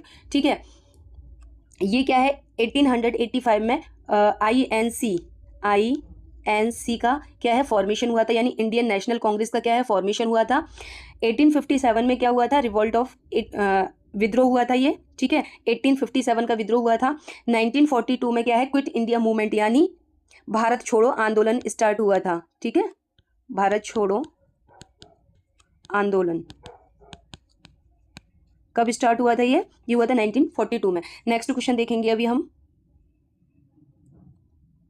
जुलाई 2025 में गांधीनगर गुजरात में अंतरिक्ष अनुप्रयोगों से संबंधित किस कार्यक्रम का उद्घाटन किया गया था? तो इसका आंसर है बी ऑप्शन करेक्ट है, स्पेस एप्लीकेशंस रीजनल मीट। ठीक है, जुलाई 2025 में जो गांधीनगर है उसमें स्पेस एप्लीकेशंस रीजनल मीट का उद्घाटन किया गया था। 8 क्वेश्चन है, PLFS के अनुसार अप्रैल 2025 में 15 वर्ष और उससे अधिक आयु के ग्रामीण पुरुषों में बेरोजगारी कितनी थी, बेरोजगारी दर कितनी थी? तो देखो ये जो PLFS है, ठीक है, ये एक ऑर्गेनाइजेशन है और इसने 2025 का सर्वे किया जिसमें 15 ईयर्स और उससे अधिक आयु के जो ग्रामीण पुरुष हैं उनमें बेरोजगारी जो दर मेजर की है वो की है। इसका डी ऑप्शन करेक्ट हो जाएगा 2.6%। नेक्स्ट क्वेश्चन है, भारत में उत्पादन लागत कब बढ़ती है, यानी प्रोडक्शन कॉस्ट है जो इंडिया में कब इंक्रीज होती है, इसके बारे में बताना है। ठीक है, तो इसका ऑप्शन हो जाएगा डी करेक्ट आंसर हो जाएगा, आगत की कीमतों में मुद्रास्फीति हो। ठीक है, तब होता है ये जब कच्चे माल या ईंधन या अन्य आगतों की कीमतें बढ़ती हैं तो क्या है उत्पादन लागत भी बढ़ जाती है। तो इसका डी ऑप्शन करेक्ट हो जाएगा। ठीक है, ये क्या है आगतों पर सब्सिडी हो तो ये कॉस्ट को रिड्यूस करता है। ठीक है, और उच्च श्रम उत्पादकता हो तब भी ये कॉस्ट रिड्यूस होती है, विद्युत शुल्क में कमी हो ये तब भी कॉस्ट क्या है रिड्यूस होती है। लेकिन अगर प्रोडक्शन कॉस्ट बढ़ती है तो क्या है इन्फ्लेशन भी बढ़ जाता है। ठीक है, मार्च 1889 में बॉम्बे में महिलाओं विशेषकर विधवाओं के लिए स्कूल किसने खोले, यानी बॉम्बे में महिलाओं के लिए जो कि विधवा महिला हैं उनके लिए स्कूल किसने खोले थे 1889 में? तो इसको बताना है, तो इसका बी ऑप्शन सही हो जाएगा, पंडिता रमाबाई ने खोले थे। ठीक है, पंडिता रमाबाई ने 1889 में बॉम्बे में विधवाओं और महिलाओं के लिए क्या है शारदा सदन की स्थापना की थी। किसकी की थी? शारदा सदन की, शारदा सदन की स्थापना की थी। ठीक है, सावित्रीबाई फुले कौन थी? ये पायोनियर एजुकेटर थी। ठीक है, और ताराबाई शिंदे जो थी ये सोशल रिफॉर्मर्स थी, और ये कमला देवी चट्टोपाध्याय ये लेटर की फ्रीडम फाइटर थी। ठीक है, 1857 में हाउस ऑफ कॉमन्स में दिए गए भाषण में बेंजामिन डिसरायली ने कहा कि 1857 का विद्रोह किस कारण हुआ? हाउस ऑफ कॉमन्स में 1857 का जो विद्रोह हुआ था उसके भाषण में बेंजामिन डिसरायली ने कहा था कि यह विद्रोह किसके कारण हुआ? ठीक है, सैनिकों द्वारा अचानक अवज्ञा नहीं, कर संबंधी विरोध प्रदर्शन नहीं, चर्बी वाले कारतूसों का उपयोग नहीं, अंग्रेजों के खिलाफ गहरी और संचित शिकायतें। ठीक है, इस पर उन्होंने कहा था कि अंग्रेजों के खिलाफ गहरी और संचित शिकायतें हो रही थी, उसके चलते 1857 में क्या है रिवॉल्ट हुआ था। ठीक है, तो इसका आंसर है जो सी ऑप्शन इसका करेक्ट है। उन्होंने कहा था बेंजामिन डिसरायली ने कि 1857 का जो विद्रोह हुआ था केवल कारतूसों के कारण ही नहीं हुआ था। ठीक है, केवल कारतूसों के कारण ही नहीं हुआ था, अंग्रेजी शासन के प्रति गहरी असंतुष्टि का परिणाम भी था। ठीक है, तो इसका क्या है सी ऑप्शन करेक्ट हो जाएगा। 12 क्वेश्चन है, 26 अगस्त 2025 को चार्टिंग न्यू फ्रंटियर्स थीम पर आयोजित FIBAC 2025 बैंकिंग कॉन्फ्रेंस कहाँ आयोजित की गई थी? तो ये गाइस की गई थी, तो ये आयोजित की गई थी, डी ऑप्शन सही है इसका, नई दिल्ली में आयोजित की गई थी। ठीक है, FIBAC 2025 बैंकिंग सम्मेलन नई दिल्ली में आयोजित किया गया था, इसका विषय था चार्टिंग न्यू फ्रंटियर्स। ठीक है, नेक्स्ट क्वेश्चन है, 23 जनवरी 2025 को खेलो इंडिया विंटर गेम्स का पांचवा संस्करण कहाँ आयोजित किया गया था? तो ये इसका बी ऑप्शन करेक्ट हो जाए, गुलमर्ग में जम्मू कश्मीर में। ठीक है, खेलो इंडिया विंटर गेम्स 2025 का 5वां संस्करण गुलमर्ग में शुरू हुआ था, तो इसका बी ऑप्शन करेक्ट हो जाएगा। नेक्स्ट क्वेश्चन है, भारत का पहला कृत्रिम बुद्धिमत्ता यानी AI, ठीक है, भारत का पहला AI विशेष आर्थिक क्षेत्र SEZ कहाँ स्थापित किया गया? ठीक है, SPZ यानी कि स्पेशल इकोनॉमिक जोन कहाँ पर एस्टेब्लिश किया गया था? तो ये सी ऑप्शन इसका करेक्ट हो जाएगा, नवा रायपुर छत्तीसगढ़ में ये एस्टेब्लिश किया गया था। AI भारत का पहला AI है जो कि स्पेशल इकोनॉमिक जोन किया गया था। ठीक है, नेक्स्ट क्वेश्चन है, 15 क्वेश्चन है, 38 राष्ट्रीय खेलों में पुरुषों की 100 मीटर स्प्रिंट दौड़ का खिताब किसने जीता? तो देखो करंट अफेयर के बहुत सारे क्वेश्चन आ रहे हैं। 20 क्वेश्चन अभी हुए नहीं है, कम से कम 7-8 क्वेश्चन क्या है करंट अफेयर से आ गए। तो करंट अफेयर लास्ट 1 ईयर की अच्छे से करके जाना है आपको। तो इसका डी ऑप्शन करेक्ट हो जाएगा, अनिमेश कुजूर। ठीक है, 38वें राष्ट्रीय खेलों में पुरुषों की जो 100 मीटर स्प्रिंट दौड़ जो थी उसमें जो खिताब जीता है वो अनिमेश कुजूर ने जीता है। नेक्स्ट क्वेश्चन देखेंगे अभी हम। भारत में आयकर यानी इनकम टैक्स संग्रहण का कार्य कौन सी एजेंसी करती है? इनकम टैक्स का जो कलेक्शन करती है वो कौन सी कंपनी, कौन सी एजेंसी करती है? तो इसका जो ऑप्शन है, इसका ऑप्शन डी सही हो जाएगा, CBDT यानी central board of direct taxes. ठीक है, सेंट्रल बोर्ड, इसका फुल फॉर्म क्या है? Central board direct tax.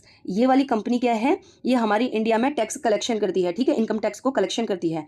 अब नेक्स्ट कंपनी के बारे में देख लेंगे। सेबी क्या है? ये क्या है?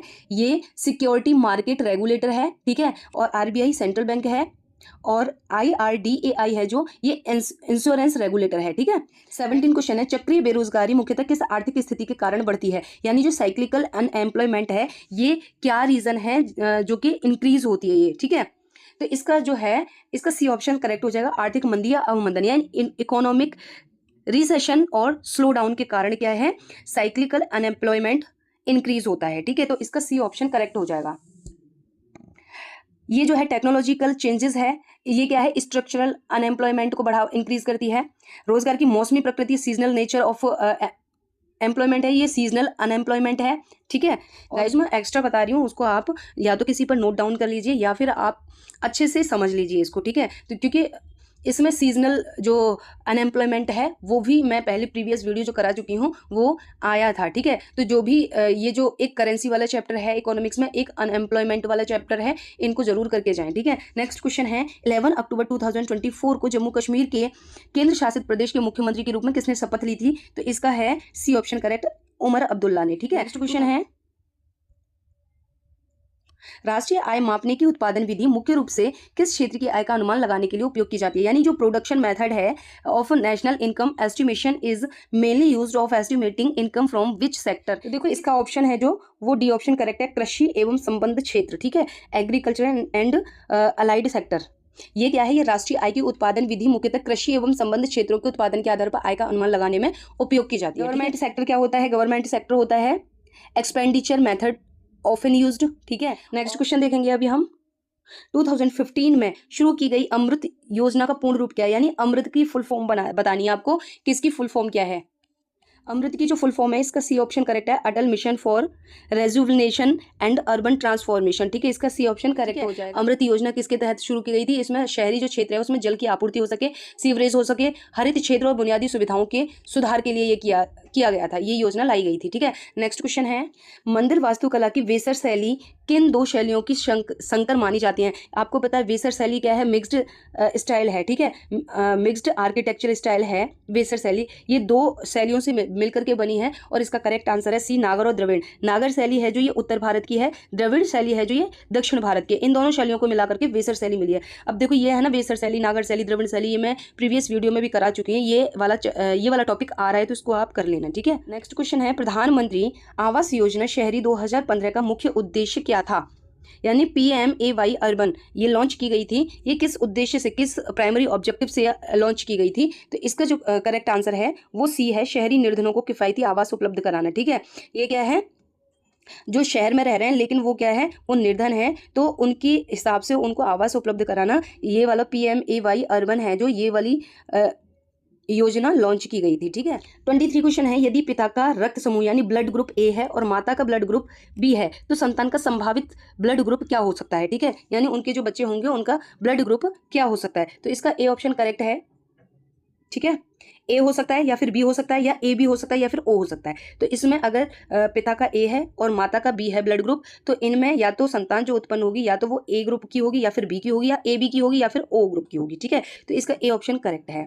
नेक्स्ट क्वेश्चन है। संतरे जैसे खट्टे फल प्रतिरक्षा बढ़ाने में सहायक होते हैं क्योंकि वे किससे भरपूर होते हैं? तो देखो पता है, संतरे हो गए, खट्टे फल हो गए, ये क्या है? विटामिन सी होती है इनमें। ठीक है, विटामिन क्या होती है? सी होती है, तो इसका बी ऑप्शन करेक्ट हो जाएगा। विटामिन सी, संतरा, नींबू, जितने भी खट्टे फल होते हैं उसमें विटामिन सी होती है जो रोग प्रतिरोधक क्षमता को क्या है? बढ़ाने में मदद करती है। ठीक है, इम्यून सिस्टम को वो क्या है, सपोर्ट करती है। Vitamin C. 25 क्वेश्चन है, which voting method is used to elect the president of India. यानी प्रेसिडेंट ऑफ इंडिया, इंडिया के जो प्रेसिडेंट हैं उनको इलेक्ट करने के लिए जो वोटिंग मेथड होता है वो कौन सा यूज किया जाता है, इसके बारे में बताया गया। तो इसका ऑप्शन सी होगा, secret ballot with single transferable vote. ठीक है, इसमें क्या होता है, भारत के राष्ट्रपति का जो चुनाव होता है आनुपातिक प्रतिनिधित्व प्रणाली के अंतर्गत एकल संक्रमणीय मत यानी STV, ठीक है, STV यानी एकल संक्रमणीय मत और गुप्त मत द्वारा होता है। ठीक है, सीक्रेट बैलेट के द्वारा यानी गुप्त मत के द्वारा और एकल संक्रमणीय प्रणाली के द्वारा उनका क्या है, चुनाव होता है प्रेसिडेंट का। तो इसका सी ऑप्शन करेक्ट हो जाएगा। भारत के किस राज्य में मुख्य रूप से मैंग्रोव वन पाए जाते हैं? तो आपको पता है मैंग्रोव वन कहाँ पाए जाते हैं, ये ईस्ट में पाए जाते हैं। ठीक है, इंडिया के ईस्ट में पाए जाते हैं। वो कौन सा है स्टेट? तो वो है पश्चिम बंगाल, यानी बी ऑप्शन इसका करेक्ट हो जाएगा। ठीक है, सुंदरबन क्षेत्र है वो कहाँ पर है, पश्चिम बंगाल में है, तो इसलिए वो सबसे बड़ा मैंग्रोव वन क्षेत्र है। ठीक है, भारत का, तो इसका बी ऑप्शन करेक्ट हो जाएगा। 27 क्वेश्चन है, विशाल भारतीय मरुस्थल यानी थार डेजर्ट के उत्तरी भाग को उसके दक्षिणी भाग से कौन सी विशेषता सबसे सटीक रूप से अलग करती है? तो इसका जो ऑप्शन है, ठीक है, विस्तृत खारे पानी की झीलों की उपस्थिति। ये जो थार मरुस्थल है, थार मरुस्थल के ये जो उत्तरी भाग का जो दक्षिणी वाला पार्ट है यहाँ पर, ये यहाँ पर क्या है, खारे पानी की झीलों की उपस्थिति होती है, जिससे कि इनको दोनों को अलग करता है, उत्तरी भाग को और दक्षिणी भाग को। ठीक है, तो नेक्स्ट क्वेश्चन है, इसका क्या है, डी ऑप्शन करेक्ट हो जाएगा। नेक्स्ट क्वेश्चन है, मनमाने ढंग से गिरफ्तारी के विरुद्ध संरक्षण भारतीय संविधान के किस अनुच्छेद का भाग है? यानी ये कह रहा है कि मनमानी ढंग से जो गिरफ्तारी होती है उसके विरुद्ध संरक्षण प्रदान करता है, कौन सा आर्टिकल करता है? तो इसका जो ऑप्शन है बी करेक्ट हो जाएगा। 22 आर्टिकल हमें क्या है, मनमानी ढंग से कोई हमें गिरफ्तार नहीं कर सकता है, उसके विरुद्ध हम क्या है, संरक्षण प्रोवाइड करता है हमारे इंडियन कॉन्स्टिट्यूशन, वो आर्टिकल 22 में दे रखा है। ठीक है, अब हम नेक्स्ट आर्टिकल देख लेंगे। 20 आर्टिकल है जो ये किससे रिलेटेड है, प्रोटेक्शन इन क्रिमिनल केसेस। ठीक है, जो क्रिमिनल केसेस होते हैं उसे हमें प्रोटेक्ट करता है। ठीक है, और 21 आर्टिकल है right to life and personal liberty के लिए। ठीक है, 21 article right to life and personal liberty है। ठीक है, आर्टिकल 19 है फ्रीडम राइट्स। ठीक है, हमें क्या है, फ्रीडम राइट देता है आर्टिकल 19। नेक्स्ट क्वेश्चन देखेंगे अभी हम। क्वेश्चन है, during cellular respiration a 6 carbon glucose molecule is broken down into a 3 carbon molecule known as. यानी ये कह रहा है कि जो कोशिकीय श्वसन है इसमें क्या है, 6 कार्बन ग्लूकोज होता है, ये कहाँ पर टूटता है? ठीक है, तो इसका क्या है, बी ऑप्शन करेक्ट हो जाएगा। ये पायरूवेट में ब्रोकन डाउन होता है। ठीक है, इसके बाद में एथेनॉल है जो, ये क्या है, ये फर्मेंटेशन प्रोडक्ट है। ठीक है, और ये भी इनकरेक्ट है। नेक्स्ट क्वेश्चन देखेंगे अभी हम।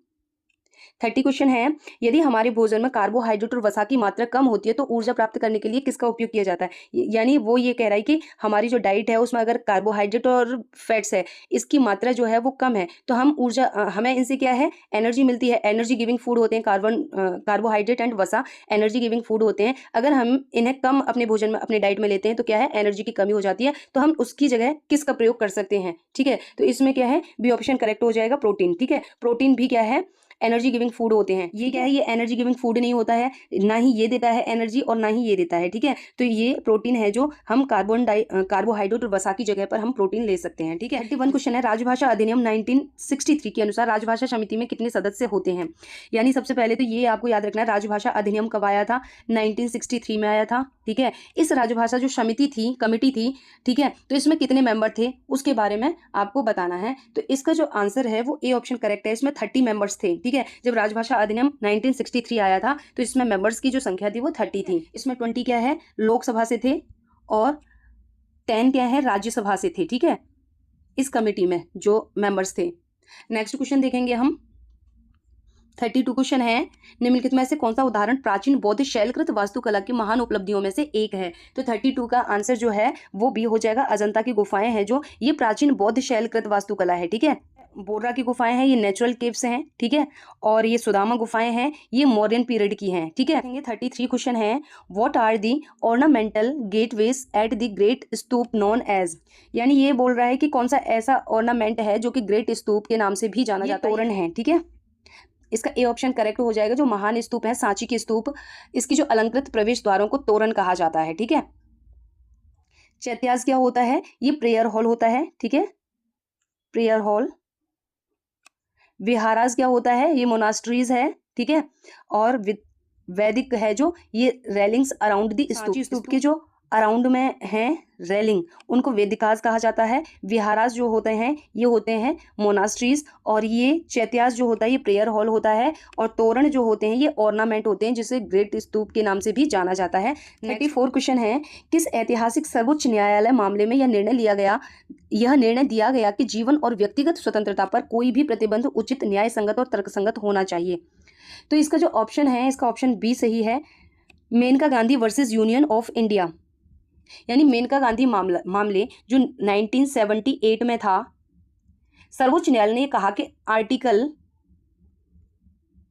21 के तहत किसी भी प्रक्रिया को न्याय संगत, उचित और तर्कसंगत होना चाहिए। ठीक है, तो इसका बी ऑप्शन करेक्ट हो जाएगा। श्वसन यानी रेस्पिरेशन के दौरान ग्लूकोज यानी 6 कार्बन किस 3 कार्बन अणु में टूटता है? तो इसका करेक्ट आंसर जो हो जाएगा सी हो जाएगा, पायरुवेट में। ठीक है, ग्लूकोज का पहला विघटन जो होता है पायरुवेट में होता है, जो 3 कार्बन यौगिक है। ठीक है, तो नेक्स्ट क्वेश्चन देखेंगे, 36 क्वेश्चन देखेंगे कि 2011 की जनगणना के अनुसार निम्नलिखित में से किस राज्य में ईसाई जनसंख्या का प्रतिशत सबसे कम है? यानी जो ईसाई पॉपुलेशन है उसका जो परसेंटेज है वो सबसे कम है 2011 की जनगणना के अकॉर्डिंग। देखो सेंसस है ना, सेंसस 2011, इससे क्वेश्चन बन रहे हैं, चाहे वो 25 का एग्जाम हो चाहे 26 में हो रहे हो, आप इस टॉपिक को जरूर कर लेना। तो 2011 की जनगणना के अनुसार ईसाई पॉपुलेशन सबसे कम है, वो है डी ऑप्शन यानी उत्तर प्रदेश में। ठीक है, इसका डी ऑप्शन करेक्ट हो जाएगा। देखेंगे 37 क्वेश्चन कौन सा है, नवंबर 2025 तक भारत के कुल ऊर्जा मिश्रण एनर्जी मिक्स में सबसे बड़ा योगदान किसका है? तो इसका क्या है, सी ऑप्शन करेक्ट हो जाएगा, कोल का। ठीक है, एनर्जी मिक्स में सबसे बड़ा योगदान नवंबर 2025 तक कोल का रहा है। ठीक है, भारत के ऊर्जा मिश्रण में जो कोयला है अभी भी सबसे बड़ा स्रोत है और बिजली उत्पादन में इसकी प्रमुख भूमिका है। ठीक है, न्यूक्लियर क्या है, ये स्मॉल शेयर है। एथेनॉल है जो फ्यूल ब्लेंडिंग सोर्स है। विंड है जो ये रिन्यूएबल रिसोर्सेज होता है, ये स्मॉल शेयर करता है।